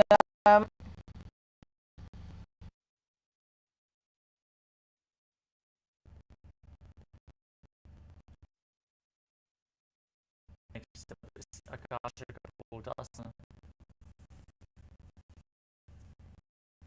As your hands back, flat on the mat. Raise your hips and bring your legs over top of your head and bring your feet down onto the mat in front of your head. Now visualize yourself as a free and open dove as you perform Sahasrara Kumbhaka in Akashika Bodhasana.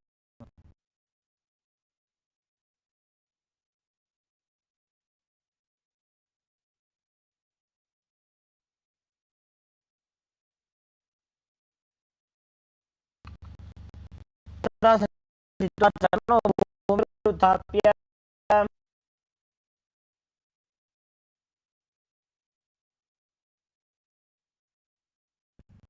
Accept Shataka from a kneeling position. Place your forearms on the ground in front of you.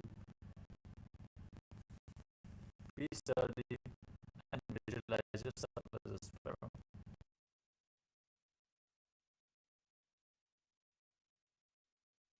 पूर्व पर्यंत हस्तोदरामोष्टभ्य.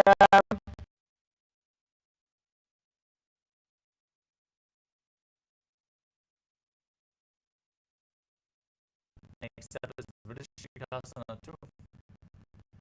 With your forearms on the ground, raise your hips up and bring your legs open up, all back, with the feet touching your head. Visualize yourself as a scorpion.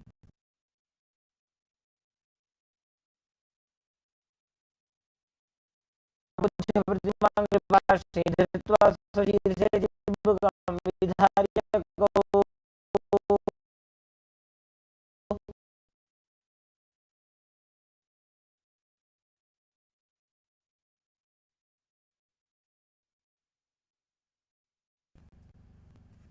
Next up is Vrishasana. Now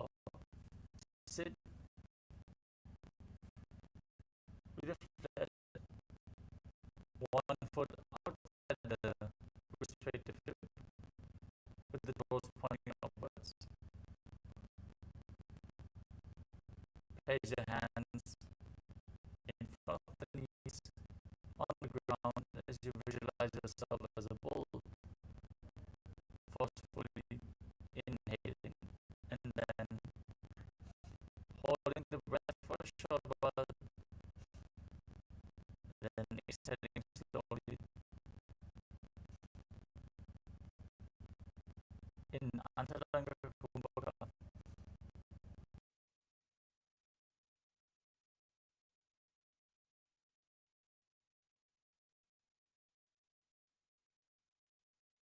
याम्य गुल्भे पादमूले वामभागे पदेतरम्. Next up is Lolasana with the hands flat in front. Lift your body up off the ground and press the toes of the left toe over the top of the right. Visualizing Swamiji here in a space in Lolasana. लोलासनं सदा कुर्यात् वायुलोलापधातनात्.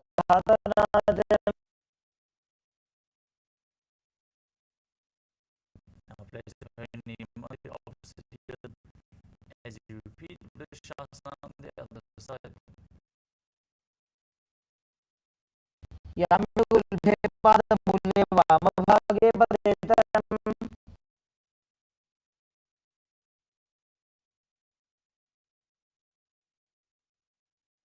Next up is Balagunasana.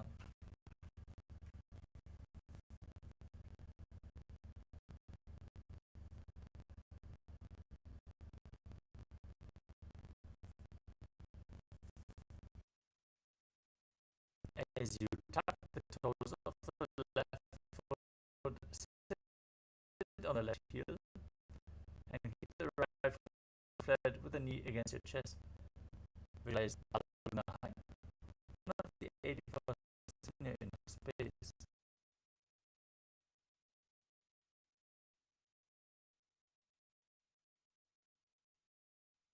आसन को जल विकार जाई.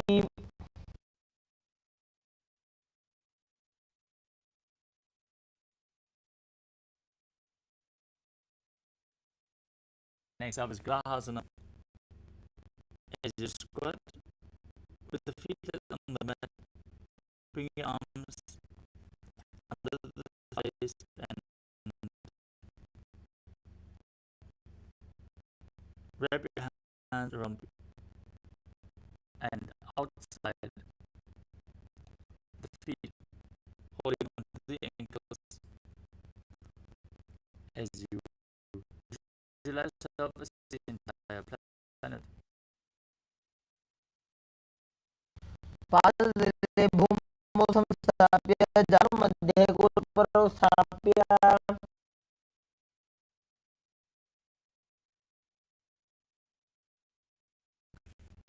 Next is Balagunasana on the other side.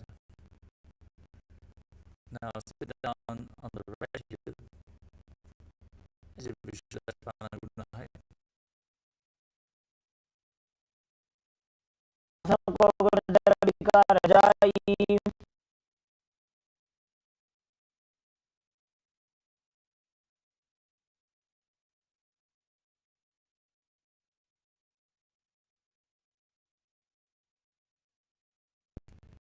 Next up is Utkatasana. You can hold weights if you want to intensify this asana. Now raise your heels off the mat and sit down on the raised heels with your knees together in front of you. Place your hands on the knees and visualize Swamiji in your inner space.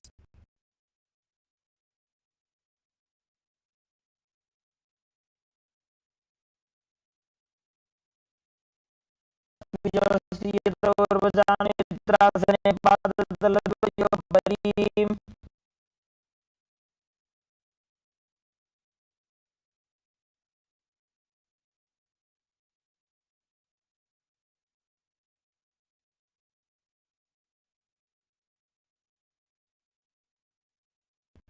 Next step is Vajrasana and KAILASA too.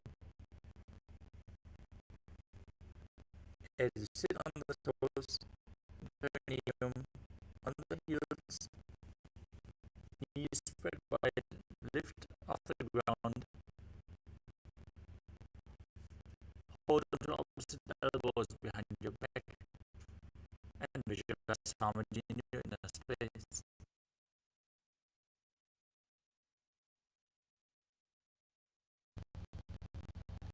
प्रथम अपना पानी होए वैसे दो एड़ी उदानी वैसे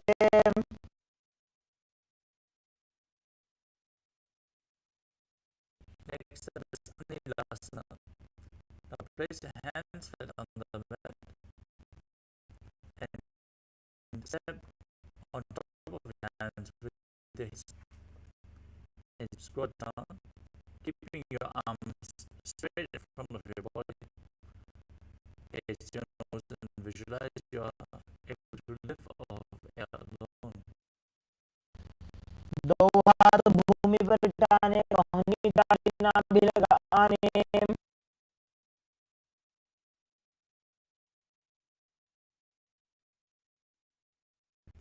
Next up is Padukasana. Now place the backs of your hands on the mat and step your feet on top of your hands, wrapping them around the feet like a shoe, and start walking around on the mat as if you're wearing Padukas walking across India. हस्ततले पादतले कृते गच्छेत् पादुकासनं भवति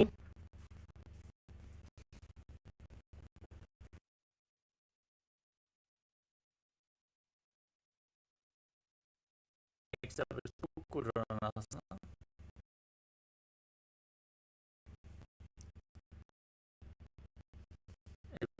Hands flat on the mat. Jump yours up again and again, visualizing yourself as a rooster. हस्ततले भूमौ कृत्वा पादतले चोर्ध्वमुद्रानं कृत्वा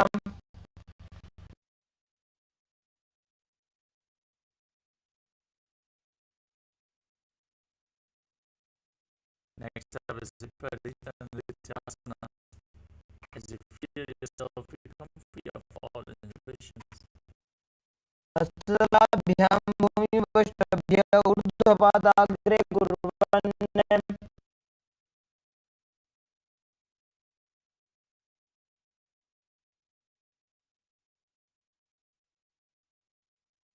Next up is Kujalasa.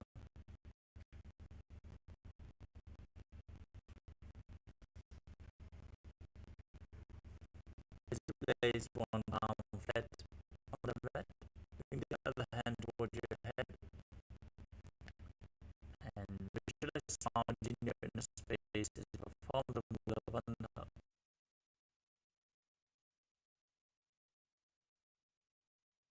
अथ वक्षे Mahadev गुञ्जरासनमुत्तमम्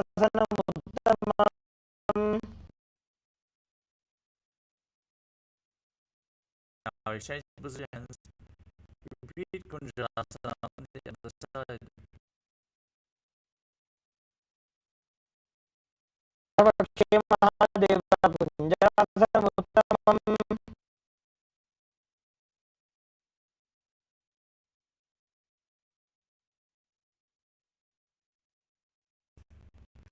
Next up is Kalambasana.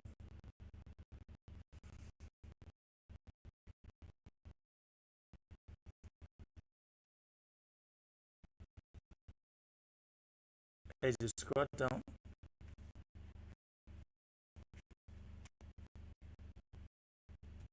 with the heels close to your body, hold your foot with the hands and lift your neck. Visualize your lung.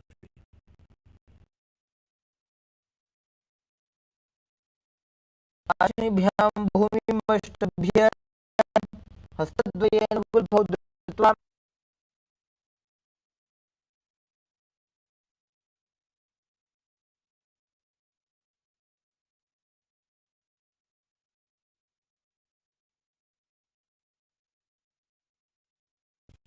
up is Pranamuktasana as you keep your feet flat, holding the opposite knees with the hands, pulling the knees in towards the chest.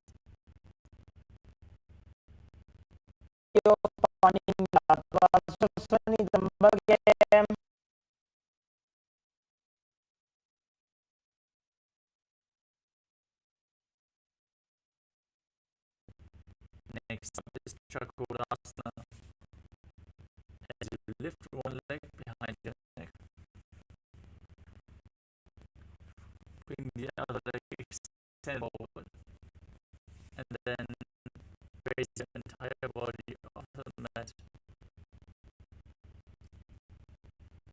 as you gaze up towards your third eye and visualize yourself as a powerful source of energy.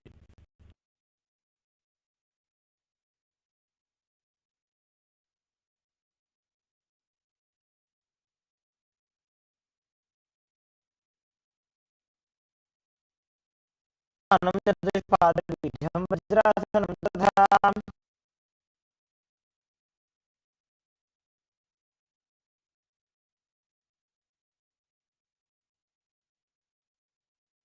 Next up is Dhanurasana 2. Now keep one leg extended forward and hold the big toes of both feet in Prana Mudra as you pull the other foot in towards your ear, visualizing yourself as a ball.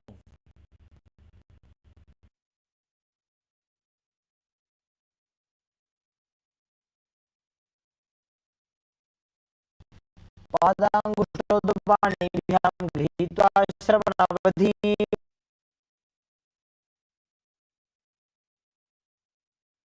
Next up is Ashavaktasana as you hook one foot over top of the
multidimensional being starts opening up in you when the conscious DNA, Amrita DNA, is breathed into you. Listen, this Amrita DNA superconscious mutation suddenly will take away a lot of your complications. Don't be afraid of life. Don't be afraid of life. Don't try to hang on to your slum mind. You always feel, if I work for money, I may not be able to work for relationships, pleasures, romance. I may not have time and energy. If I focus on romance and relationships, the time to maintain my health, either I will have time and energy to go for gym and maintain the health, or to go for dance, dance and build friends, romance, love. This is the slum mentality. Amrita DNA suddenly opens up, makes all your aspects complementary to you. All the complications in you will start dropping. You will make money with the energy which you enjoy. You will make money doing what you enjoy. You will make love, romance, friends, developing your health. You will live longer by eating large quantity of the food which you like. This whole complication or the gets burnt when the nectar DNA, Amrita DNA, is added to you. I'll bow down to Ganapati, then Paramashiva, then Garuda. Garuda is Lord of Amrita. He is the protector of Amrita. Now Garuda will enter into each one of you and add nectar DNA, Amrita DNA in you all. Understand?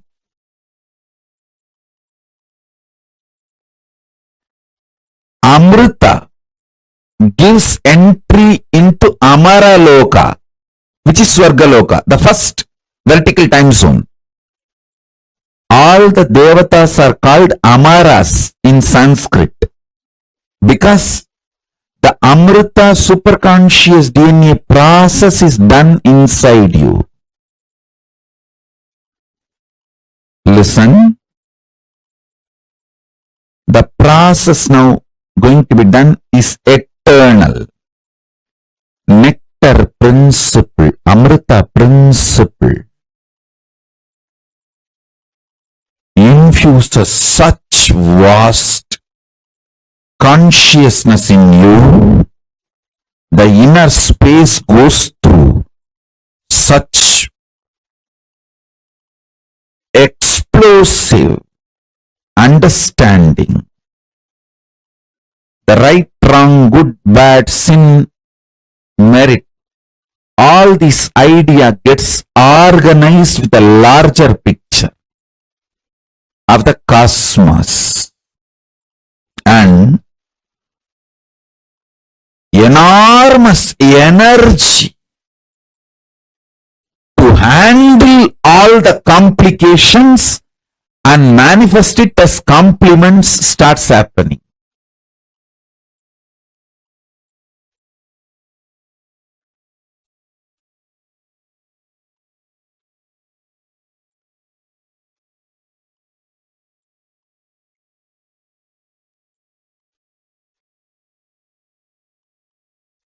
in human level, whatever you perceive as complication, all of that is blasted with Amrita, nectar DNA. And this nectar DNA suddenly makes each of your complication immortal, and that becomes complement dimensions of you. No more complication.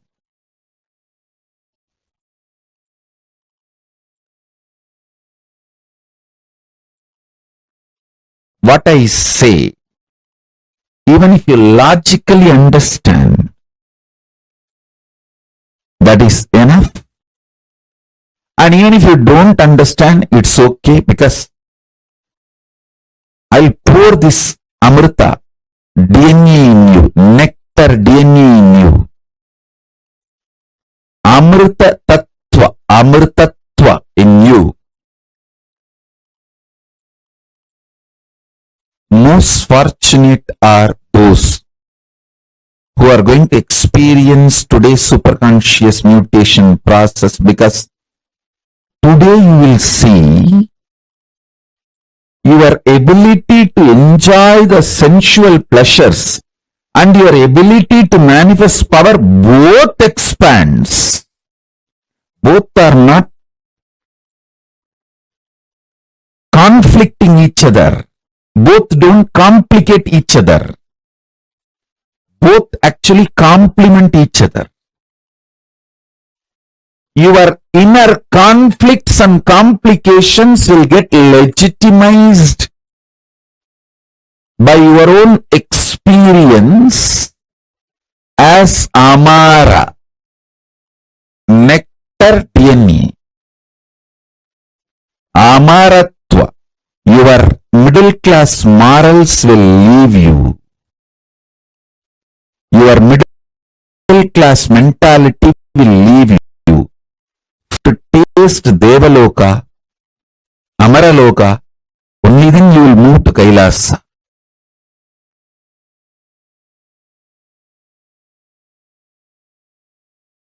Listen.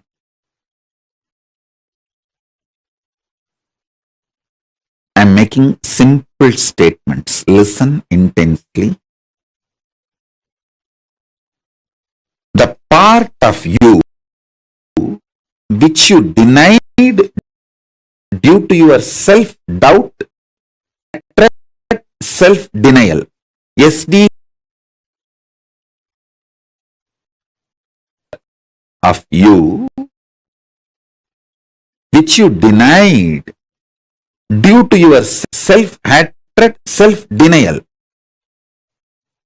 Sometimes you know you have the higher possibility, but even you have the fear, you may not be able to handle yourself in that higher possibility.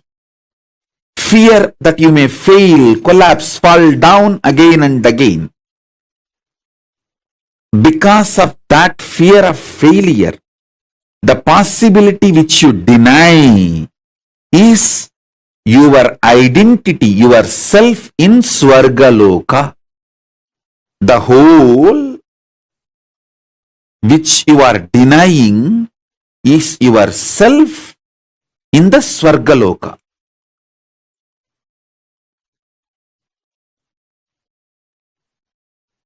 When you decide to live that whole,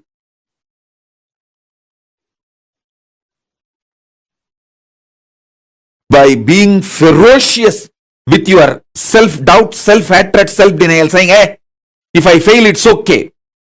Failing is not wrong, but being in the space without trying is the real crime.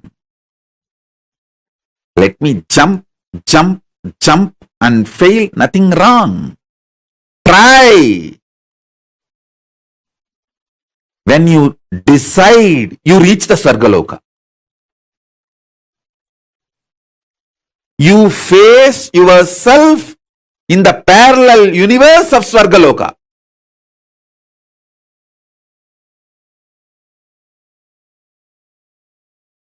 When you are frustrated, angry, I tell you, highest renunciation, greatest tyaga is renouncing your self-hatred.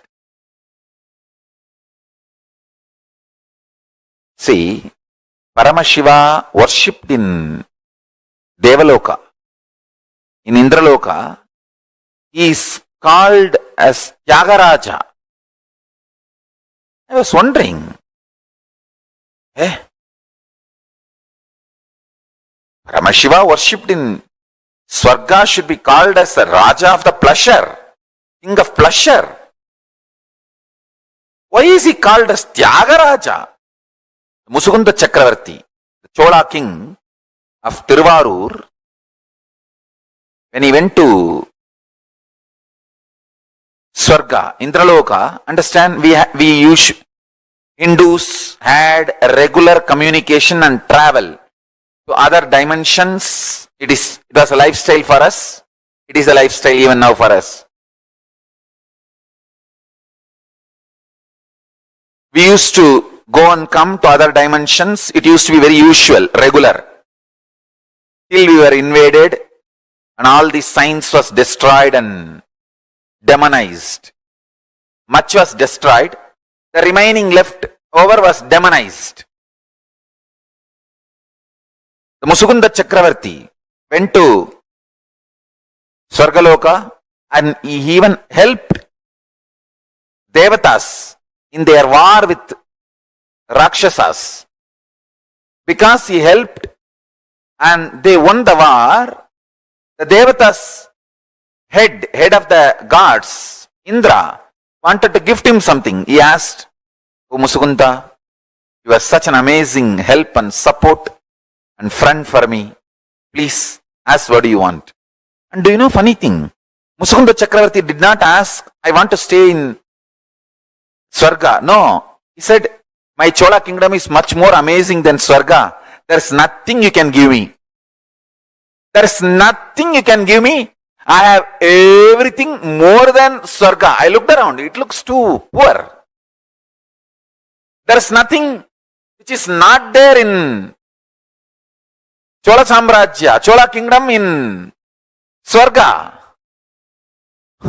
Indra was very ashamed. He said, please ask something, because I need to keep my pride and I need to save my face. I have to gift you something. You came all the way from Buloka and helped me and I won the war because of your strategies and support. Please ask something and take. So it will give me a feeling fulfilled. And I showed my gratitude. Then Musukunda Chakravarti said, "All right. One thing I liked in your Devaloka, Indraloka, the beautiful deity of Paramashiva you are worshipping. In Tiruvarur we have a great temple, but our main deity, Paramashiva, is Swayambhu Murti. The deity you are worshipping is an amazing deity. I wanted to take this deity as a Utsav Murti for my Tiruvarur temple." Indra was first, he was shocked that because his own Atma Murti, the worshipping deity, he is asking. Then finally he felt, all right. Anyhow, he asked for some gift, so I should not say no. And he gives the deity to him. That deity is called Tyagaraja Swami. So the god of Devaloka is Tyagaraja. It should be Bhogaraja. If you see logically, Mahadeva's version who gives all the bhogas, like either it should be Swarnagarshana Bhairava or Bhoga Raja, something like that, who gives all the pleasures. But surprisingly, God of Indraloka is called Tyagaraja. I tell you.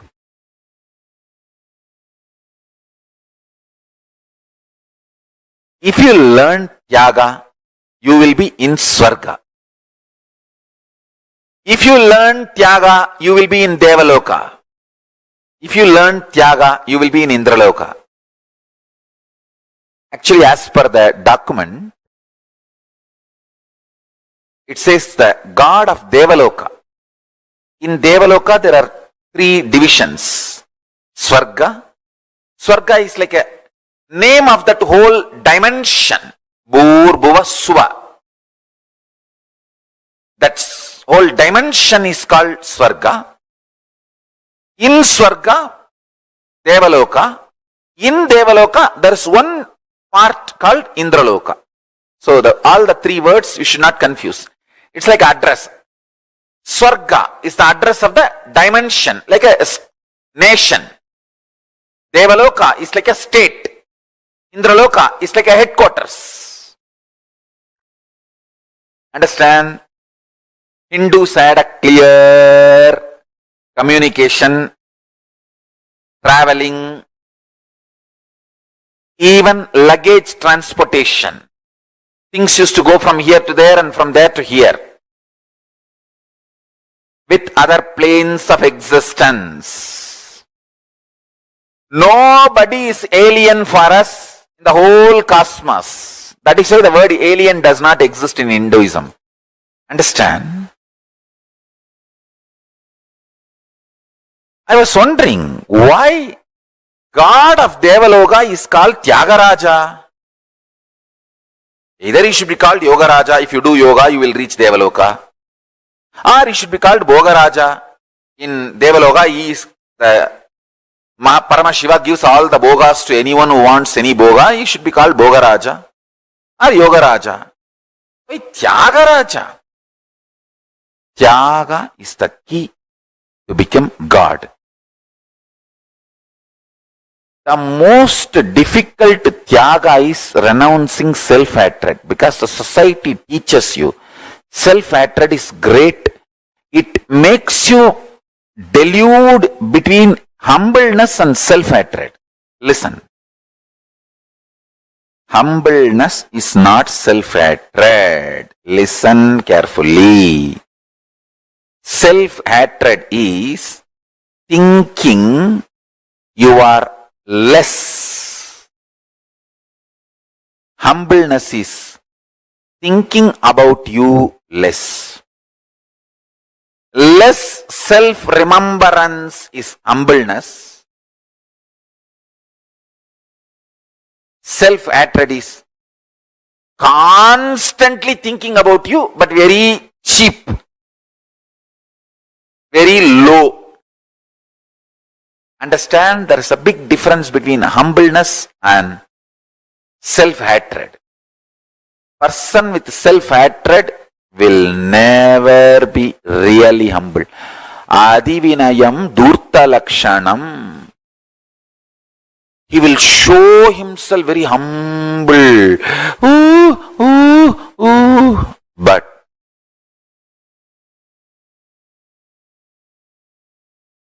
he is not humble. Understand?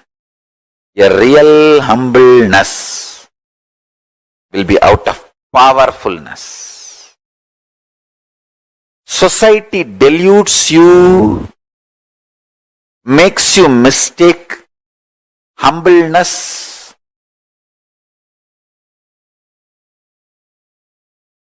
your humbleness as self-hatred, and as you always in the state of self-hatred so that you will be humble.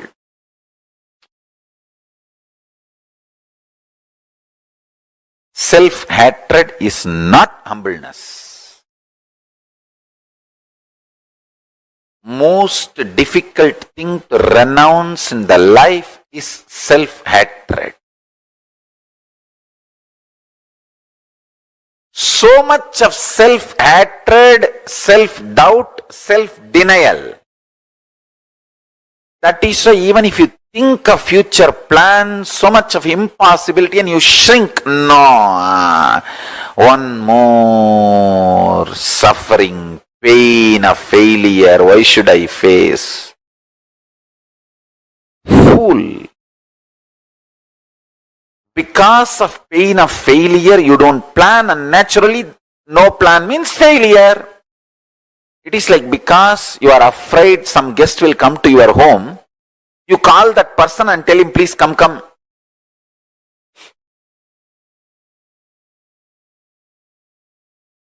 You are afraid failure will come to your life, and you stop planning and force the failure to come to your life.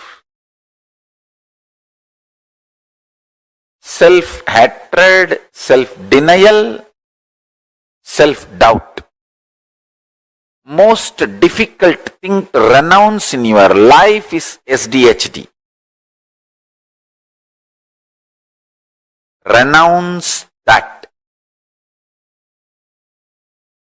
Dhira, courage is moving the SDHD out and having the vision for your future.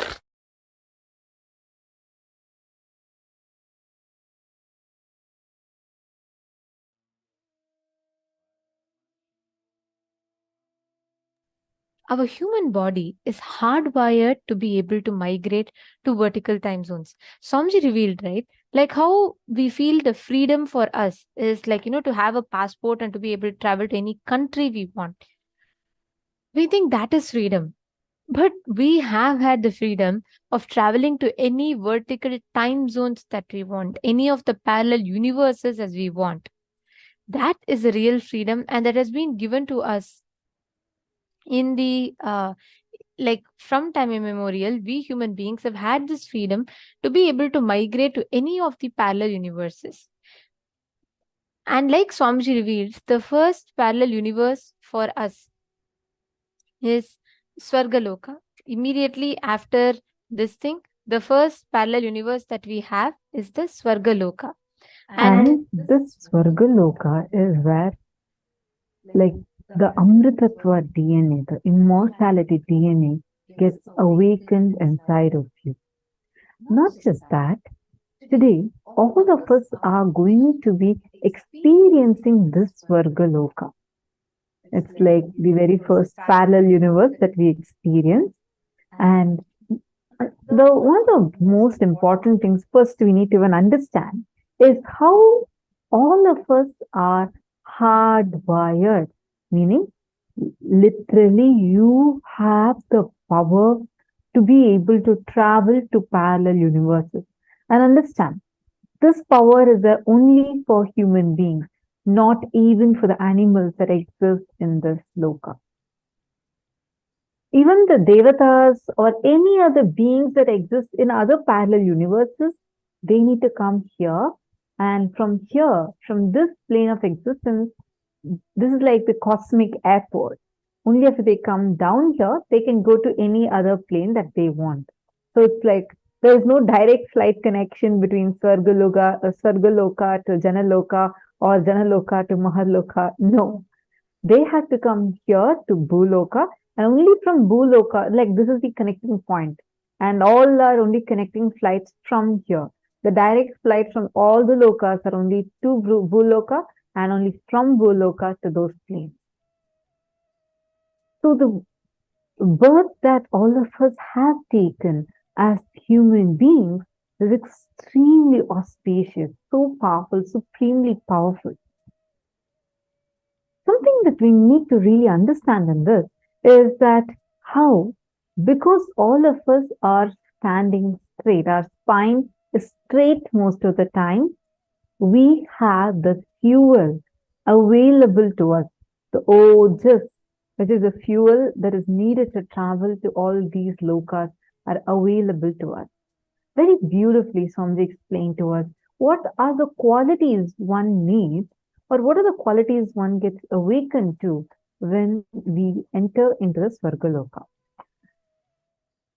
Name the qualities, at least one or two qualities from what Swamiji has revealed as to what qualities will take you to Swargaloka. Come on. Please take a moment now and post it in the chat. What are the qualities that will take you to Swargaloka?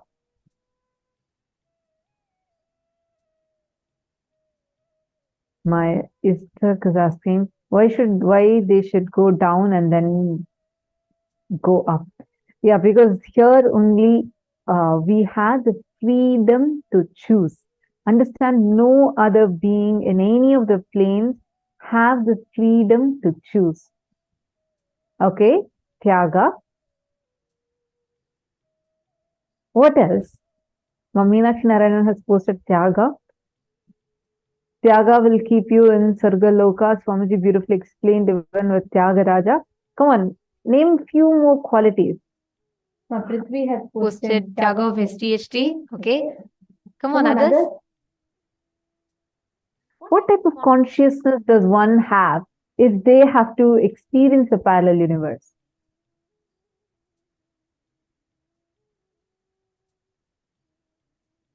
Come on, experience this Swargaloka. See, I know when each of us are coming from various walks of life, and many of you might get overwhelmed by these Sanskrit words. Relax, don't worry at all.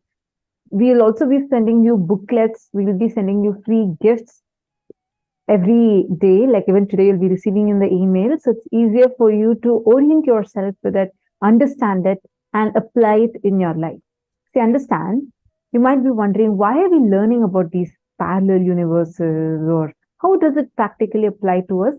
Understand, Sanatana Hindu Dharma is not for just for enjoying this moment alone. It's a greater science of life. It addresses this birth and what you do after this birth also. When you leave your body, the loka that you enter into, unless you are aware of it, like for example, let's say that from a very young age, you have been only taught, okay, world exists only in this country that you're born in. You don't even know the existence of other countries. You don't even know that you have the freedom and ability to travel to other countries. Now, how much ever rich you become, would you have, let's say, a few years down the lane, you've really earned a lot of wealth and you want to now migrate, but you don't have the knowledge. You don't know where you can go to. You don't have the knowledge of the existence of other countries itself. How would you feel? You'll feel powerless, right? Understand, this is what we experience when you are going out of your body and want to exit this Bhuloka plane and want to experience your parallel universe identity. Only Hinduism has solutions for this. Only in Hinduism we have a clear, detailed explanation, revelation on when you leave this body, what all are the options you have, where all you can experience what all dimensions of you. And now if you are empowering complete completion, conflict-free life, by infusing consciousness into every decision of yours, simply, just like that. As soon as you leave the body, your Sargaloka will open up for you. Immediately you can experience, and not just that, even while you're alive in this body, that identity of yours, which is in Swargaloka, with your face and the body of a Devata, will get empowered. Actually, that is why it's very important. Somji tells very beautifully, right? You cannot say, oh, all my life I'll remember Coca-Cola and McD, and then when I'm leaving my body, I'll suddenly remember Krishna, Rama, Govinda. No, life doesn't work like that. You cannot say, oh, all my life, let me enjoy whatever I want. It's anyways only in the last few moments of my life, right? That time, let me go and remember. No, no alarm clocks. Nothing is going to help you at that time correctly to remember, what it is and to remember the divine. What thought currents you entertain from now matters. Many times we may think it's okay, and that's how it is normally in the world, right? That's how we treat. It's okay. You get angry, it's okay. Unfortunately, these days, legitimacy is given to everything. In the name of freedom of expression, legitimacy is given to every incompletion that we entertain. But understand, the thought currents that you cherish takes you to a certain frequency. Let's say you believe that the best strategy in life is, even if I cheat, it's okay, but somehow I should just manage to, get things done. I should just manage to have things. Understand, as long as you entertain those types of thought currents, you are empowering your identity in the lower planes. Listen very carefully. As much as you exist in Bhuloka, in planet Earth, in all the 14 lokas you exist, there is a same Ma Adrian in Bhuloka, there's a Ma Adrian in Bhuvarloka, Suvarloka, every world, in every plane. Like Ma Prithvi Prasad, you exist in all the 14 lokas. You exist in Bhuloka, you exist in Bhuvarloka, Suvarloka. In each of these planes, we exist. And the one thing that connects us, our identities are same in all the 14 lokas, meaning your face is the same, but the body is different. And understand, there's an elaborate verse, Shastra Pramana, which describes every single line of what we are saying. And Swamiji has revealed it from these Shastras, from these scriptures of Hinduism. So, in all these 14 planes, right, what has an impact on each other is the thought current that you cherish. If you entertain always grabbing from others, or even if I cheat, it's okay, as long as I win, that is fine for me. If you entertain these type of thought currents, then understand, you empower your existence in the lower planes. If you entertain the thought currents enriching based, life positive based, and all of these life powerful cognitions, you empower your existence in the higher planes. Actually, I'm just remembering, Swamiji gives us such an amazing uh, technique for this. Like, for you to understand what type of thought currents you actually cherish. Whenever, like, to understand what will happen to you when you leave your body, right? Just study how the last thought you are having when you fall asleep. If you see, when you're going from this waking state, slipping into the dream state, the kind of thought currents that you cherish, what kind of ideas you cherish. See, till before that, you might be planning something, a lot of things. The mind will be very active in a very logical manner. But you will see, when you're slipping into the dream state, your eye consciousness will reduce, meaning that thoughts will be so haphazard. It wouldn't be under your control, almost. That's how you feel. But when you start attending to it consciously, you can decide not just for a joyful, blissful life while you're living in this body, but after you leave this body also. That is why these sessions, learning about the existence of parallel universes, existence of yourself in these parallel universes, are very, very important. Simple thought. Acha, today I'm going to just manage my boss. That is enough for me. I just need to manage him for a few more minutes, and I know I can easily get away with it. That simple thought can also make you cherish some of the lower loka identity of yours. Simple thought. This person is hungry. Let me feed him. Let me give him some food. Can help you to empower your higher lokas. It's not about good or bad as per what society teaches you. Even a simple thought of you wanting to give food to someone who is hungry, if it is having a conflict inside you, you don't want to, you're from inside, you're not wanting to do, but you are working for it for the sake of getting a good name from someone else. And in front of the other person, you want to give food to the hungry person.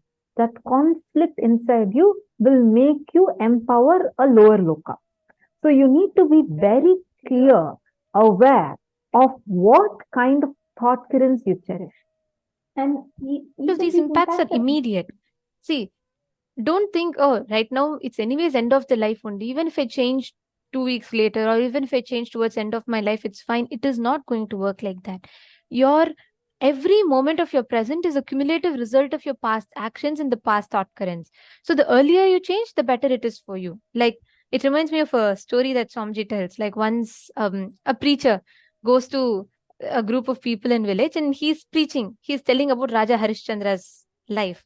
So for those of you who don't know, just to tell in a nutshell, like Raja Harishchandra is known for being honest and integrated. Okay, he's known for his integrity and standing with the dharma. And it comes to a situation where just to keep his word, he'll have to even give away his own wife and his son, his child. And a lot of things happen later on. But this preacher comes and he's preaching this and he's telling everyone about, how great Raja Harishchandra was and all of that. And then he sees the whole crowd is so inspired, and with lot of expectation, he's asking the crowd, so what did you all understand from this? And one man raises his hand and says that I understood the best thing in life to do is, you have to be honest, you have to be integrated, and that is the right principle. This preacher is so happy, he's feeling very proud. And then he looks at another man standing who's even more excited. He's so inspired than anyone else. Then he looks at that man with so much of expectation. He asks, what did you understand? He says, I understood if the situation if the situation demands, even selling your wife is not wrong. You can sell your wife also.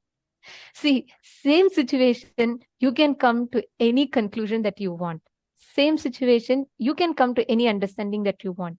But be smart, derive the right understanding. You need to start the change from this moment. The thought currents that you entertain matters. The thought current that you cherish matters. So if you start aligning yourself, look into your life. If you entertain self-doubt, self-hatred, self-denial, all these thought currents, it is going to take you to the lower planes of existence. And how does that have an impact? Not just when you leave the body, even when you are alive. When you entertain a particular set of thought currents, that existence gets strengthened. As much as you strengthen your existence in the lower lokas, it starts influencing your decisions, actions, even in the bhuloka as you navigate through your life on daily basis. Now let's understand more about how our existence is there in Swargaloka. That's the very first parallel universe that you can experience. Swargaloka, first, the part of you that you have denied due to your self-doubt, self-hatred, self-denial. You have such a high possibility. You feel that, but you are also afraid to express it or empower that identity because of your self-doubt or self-hatred or self-denial. That part of you that you're denying because of your SPHT is your parallel universe identity in Swargaloka. The highest possibility that you're denying because of your self-doubt, self-hatred, self-denial is your very identity that is existing in the Swargaloka. So let's all take a few minutes. Now, just look in at any of your higher possibilities that you have. You know that you have a higher possibility, but even you have a fear that, oh, I may not be able to handle myself in that higher possibility because of your self-doubt, self-hatred, self-denial. What is that? Pen down that. Take a few minutes and please pen that down.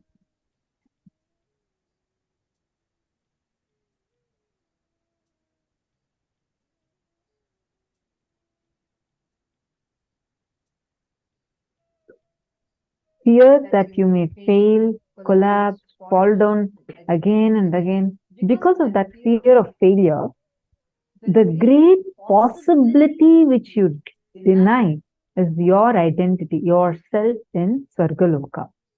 When you decide to live that whole thing by being ferocious with your SDHT, saying, hey, if I fail, it is okay. Failing is not wrong, but being in the space without trying is a real crime. Let me jump, jump, jump and fail. Nothing wrong. Take an action to manifest your higher possibility. Now take a few minutes. First, you're going to identify. This is only for yourself. You don't need to write it anywhere else. Just write it in your paper and pen. It's just put it in for you. Identify the higher possibilities that you're denying and say, it can be a simple thing. For example, you have a deep fear. You have tried talking or presenting your project pitch in your office. You tried presenting it a couple times before and you had terribly failed in it, or you just did not get the response you thought you would get. So that had lowered your confidence level in you, and you started feeling a lot of self-doubt inside of you, and you just denied that very possibility. So any other time you keep giving that opportunity to your friend or your colleague. But you know that's a very high possibility you have, where you can strategize, plan, and execute. But that fear of failure or the self-doubt that you're carrying inside you about yourself, all that put together, you just deny that very possibility for you. Identify such possibilities that you carry in you. Take a few minutes and please write that down.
Hope all of you have written down now. See, just take a ferocious decision inside of you. Now, whatever you have written down, just look at it. These are all your own higher possibilities that you are stopping because of the self-doubt, self-hatred, self-denial. See, if you are anyone here coming for the very first time, like, or this is your very first program, you might have been coming for this program in the last few days, but this is your very first program. Anyone like that here? Please, can you put it in the chat if you're here as this is your very first program that you're attending?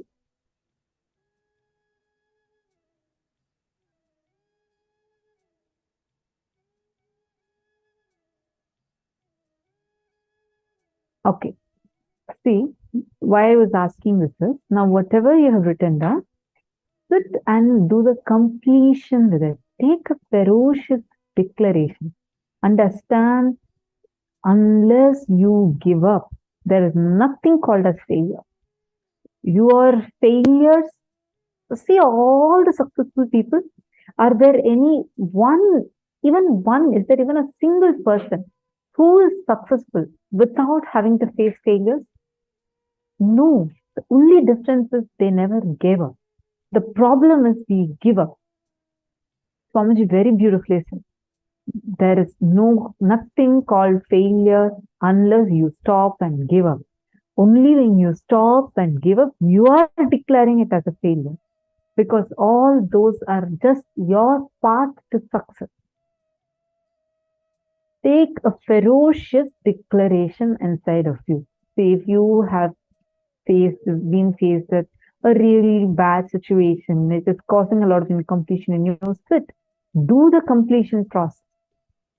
If anyone does not know how to do the completion process, please let us know in the chat. We'll give you the link where Swamiji explains in detail about how you need to do the process of completion. And decide ferociously, no matter what, I will not give up on this higher possibility that I carry. Take that decision and do it. You will see the success will just open up for you. Actually, the very next session that we are having is just about this. It's a very powerful session where Swamiji is going to be explaining to us in detail how to never get stuck in your life. Never get stuck in your life. It's called as the Ananda Tandava of Paramashiva. But before we enter into that, we are first going to be doing a round of power manifestation, and then we are going to be entering into that session. And also today, it's a weekend. This is the best way to spend someone's weekend, to awaken their DNA, to be here, to spend the time. This is the best time for you to invite your family members, friends, everyone. Let them come along. And it can be a different weekend for them. And this will lead them to awakening their own higher possibilities and powers. So Swamiji is gifting this program completely for free. So make sure you are reaching out to your loved ones and inviting them as well to enjoy the program. All right. So today we're going to be manifesting a very, very beautiful power. We're going to be manifesting the power of oneness over the elements. How we can play, this is called Bhuta Jaya in Sanskrit. And these powers, see, all of us are inherently embedded, hardwired to be able to manifest these powers. So every time you manifest a powerful cognition, you work on yourself.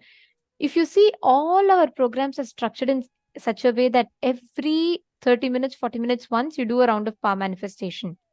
That is because these powers, when it is awakened within us, as in when you keep manifesting the powerful cognition, when you manifest these powers, understand the powerful cognition starts settling in you deeper. You may not be able to manifest it immediately. It's okay. We are not going to give you a pass certificate, or we are not going to fail you if you're not able to manifest. But this is more like just like a training. You are starting to get used to you manifesting your own higher possibilities. You are getting used to manifesting your own higher powers. So even if you don't get it, it's okay. Just sit, make yourself available and manifest. Just sit and play with the powers.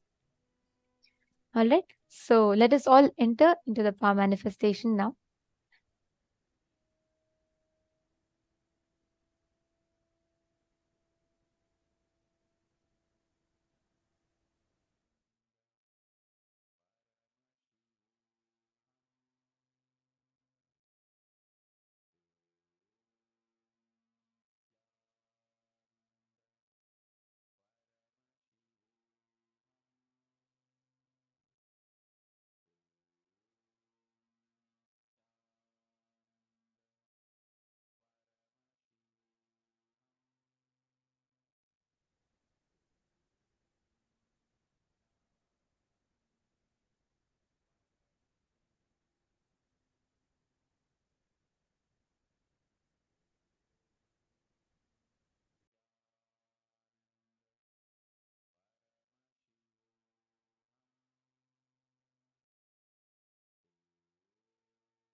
Now we'll be entering into the power manifestation session.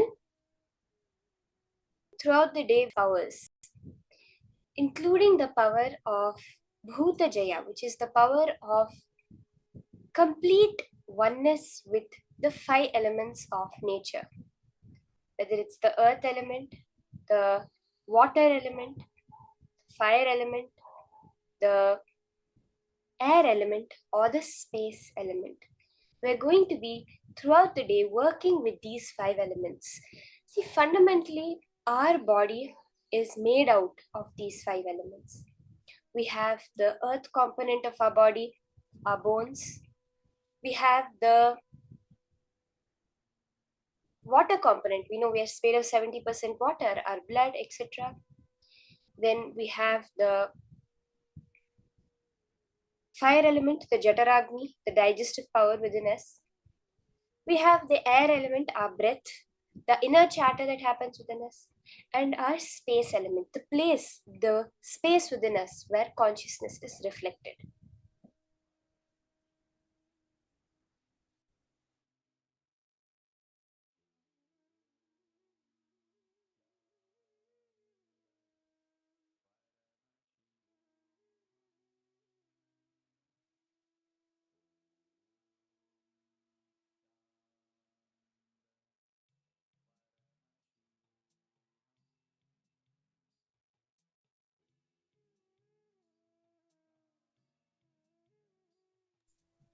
So for today, we'll start with the power of Vayu Shakti, the power of air bending. Swamiji beautifully reveals that when you're in oneness with the air element, in the Taittiriya Upanishad, it very beautifully describes how from Akasha, the Vayu comes out, from Vayu, the Agni comes out, from Agni, the Jala, the up comes out, the water, from that Jala, the Prithvi, the earth element comes out. When our space, it depends on what's inside our space that manifests the other rest of them. What the whole science we're understanding. See, we have full control over our space right now. Of the 5 elements, right now, at this moment, the easiest, the most easiest one, the subtlest one, where we have a full conscious will, is our space. Every Vayu Shakti doing the Agni, the power of fire, power over the earth element, it is about what your space is established in, which manifests that. Let's understand a little more about what Swamiji reveals about Vayu Shakti, about this connecting with the elements.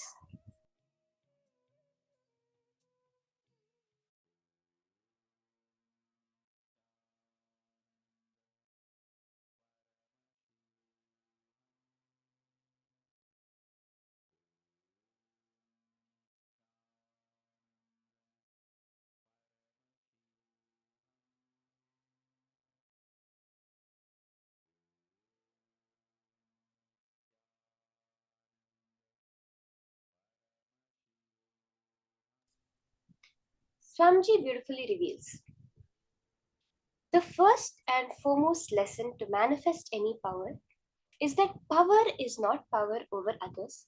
Power is oneness over others. This is not specifically for the elements alone. This is for any power manifestation that you do. Unfortunately, your unconscious mind always tends to think naturally you'll be pushed to manipulate, to control. Manipulation is not manifestation. That is the difference between black magic and white magic. Yes, even by manipulation, you can have power over nature and people, but it will only be for a very limited time. Swamiji beautifully says that you will manifest the power with the wind element, and when you're on stage in the big demo and doing it, you are doing it from the space of controlling, from the space of manipulation. Then when you're in demo, suddenly Vayu will just leave you on the stage and run away and not listen to you anymore. But from the space of oneness, when you do anything, that only will be permanent.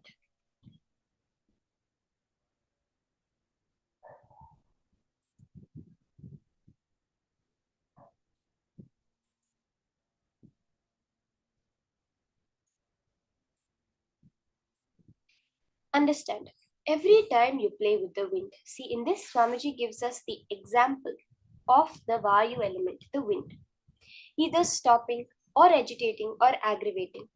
With the mood of oneness, you will gain more and more power over the wind.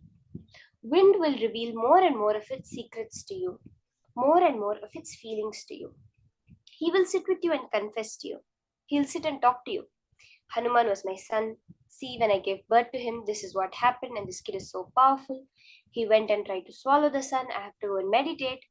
He'll sit and tell you his stories. He'll sit and open up himself to you.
Very beautifully, Swamiji continues to explain how, when you relate with Vayu, with the various elements, from a space of oneness, this is the science that Paramashiva explains about powers. The first foremost thing, as Swamiji repeatedly emphasizes, see, these powers that we are manifesting is Shaktis. They are coming from the space already you have become enlightened and the powers are manifesting. Because you will hear, normally when you will hear the things like siddhis, the powers are stopping in the way of enlightenment. Those are referring to the possibilities that you get when you're on the way to enlightenment. But very beautifully, through the initiation of Swamiji, no power is a power, it is only the confirmation of your oneness with that object, is what Swamiji says. Every time you manifest a power, you're doing it from the space of oneness. You're doing it already knowing that you are that being. If you're able to stop the wind, make the rain shower, all of that is just your oneness with it. This is a very important preliminary lesson for power manifestation, Swamiji says. We have to understand that at every level, it is only the space that matters.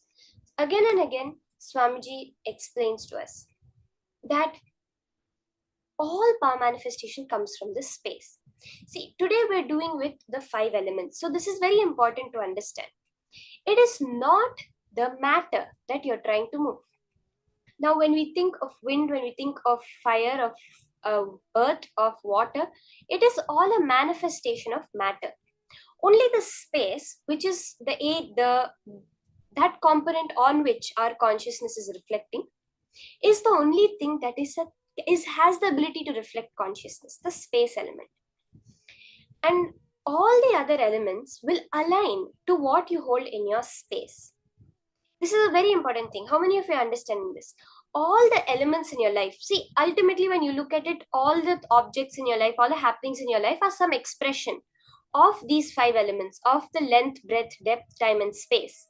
which is the water, the earth, water, fire, air and space, right? So how many of you are catching this? All the elements in your life manifesting are some way an expression of your space.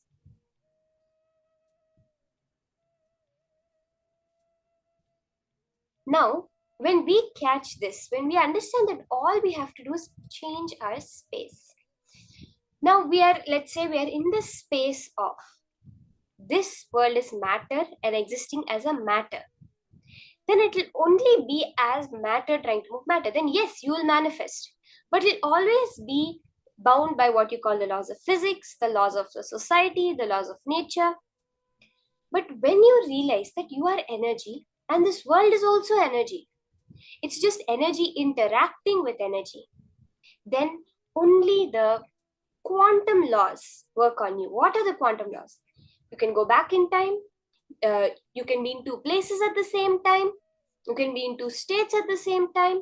You don't have to be in a particular position, or that everything is interacting with another, everything is a field, everything is space. This is what starts manifesting through you. That is what we're going to tap into when we do the power manifestation today. The Shastra Pramana for the power of Vayu Shakti is from the Shiva Samhita, verse 3.42. Yogi Padmasanasthopi Bhuvamutsrijya Vartate Vayu Siddhistadha Ksheya Samsara Nashini. Bhagavan Paramashiva says, when the yogi, through remaining in Padmasana, can rise in the air and leave the ground, then know that he has gained the Vayu Shakti, the power of wind element, which destroys the darkness of the whole world. This is the ultimate level that Paramashiva is describing of Vayu Shakti, where you're able to change, you're able to even lift yourself above the ground through the air, in the air. There is a very beautiful incident from the life of Hanuman and Sri Rama in the Mahabharata, where when Hanuman has to go to get the Sanjeevani Aushadha for reviving Rama's brother Lakshmana, who was fatally wounded in the battle by Indrajit, the son of Ravana. The necessary herb exists very far away in the Himalayas, the opposite end of what is modern day India. And Hanuman says, I will fly and go get it. So first he flies. Very beautifully, this incident describes the difference between power over nature and oneness with it. So Ravana, who had conquered the whole world, had conquered also the Navagrahas, the 9 planets, the 9 control holding factors of our life, including Surya Deva, the sun god. Now the condition that Lakshmana was in was such that if the sun rises, if the next day starts, he would have to leave the body. He would not be able to be saved. So Ravana, knowing of Rama's deep love for his brother, comes to the conclusion that if Lakshmana dies, Rama will leave the battle and go. So he commands the sun to rise. With his power over the sun, with his manipulation of the sun, he forces the sun to rise. Now, as the sun is rising, Hanuman sees this and he says, no, I cannot allow this to happen. And I know that the sun also does not want to do this. So he goes and he requests Surya Bhagavan, his guru actually, saying that I know that you are forced by Ravana to rise, but I will keep you with me. I will catch you and keep you with me so that you cannot rise. Therefore, what you want and what I want also will happen. And with that space of friendliness, with that space of oneness that he has with Surya Bhagavan, he takes Surya, he literally takes the whole sun and puts it in his armpit and keeps it. He finishes the mission, he goes, he gets the Sanjeevani herb, Lakshmana is revived. And then Rama comes and asks him, like, Hanuman, there's something shining in your armpit. What is that? And he's like, oh, sorry, I had kept Surya Deva there because Ravana had commanded him to rise. And he beautifully releases Surya Deva. And even Surya Deva was so happy he was able to be of aid in Rama's incarnation on the planet Earth. And so beautifully how oneness is the real manifestation that happens.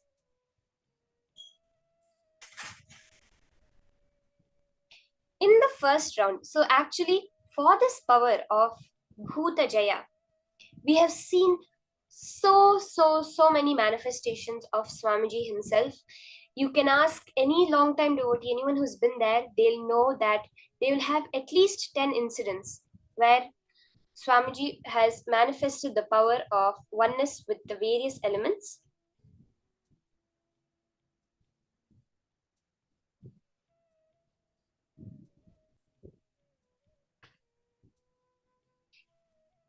One such incident that I remember personally was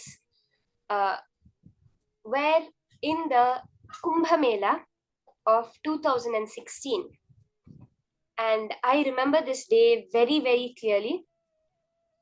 We were all there was the temple, the tent for the temple, and there was a main hall, there was a dormitory, there was many tents that had been set up for the whole program. And our campus, the Swamiji's campus in Kumbh Mela, was the largest in the whole Kumbh Mela. So we had thousands of people staying there. And the whole place was planned for a hot summer, which was the predicted weather. And suddenly, out of the blue, there was a huge cyclone.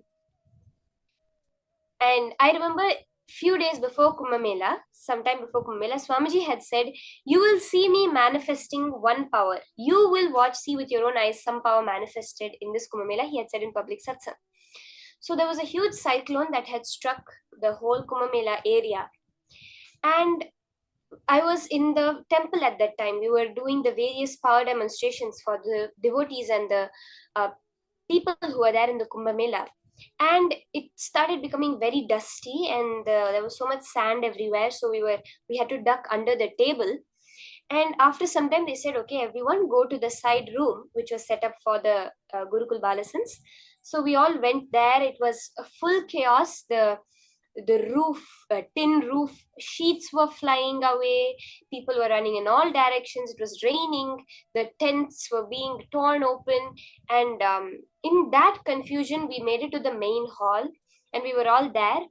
And I remember at that time, I've heard this from many people, and I was there. We were walking, and the cyclone, it was an actual tornado. It was like a cyclone. The hurricane was coming to our camp. So the entrance of the camp was a huge made out of wooden sticks, like wooden poles. They had made a huge entrance, like a gateway and a banner. It came there. Swamiji was walking there at that time. And as the cyclone hit that entrance, the whole thing collapsed. It's a huge thing made out of wooden rods, wooden poles, all tied together. The whole thing collapsed.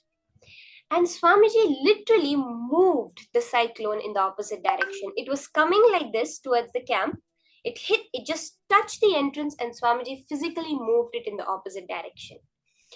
That strong wind, just in that beautiful space of oneness, Swamiji was able to turn it around, move it in the opposite direction.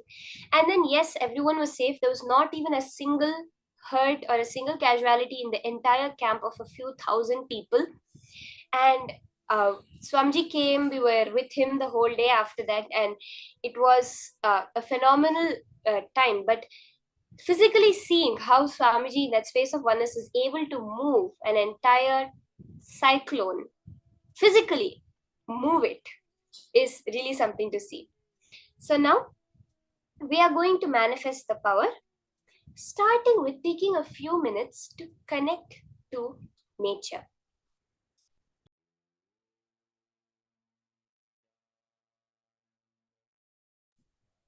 Now, all the participants, I request you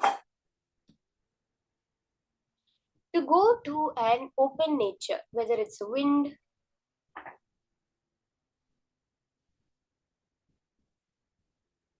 whether it's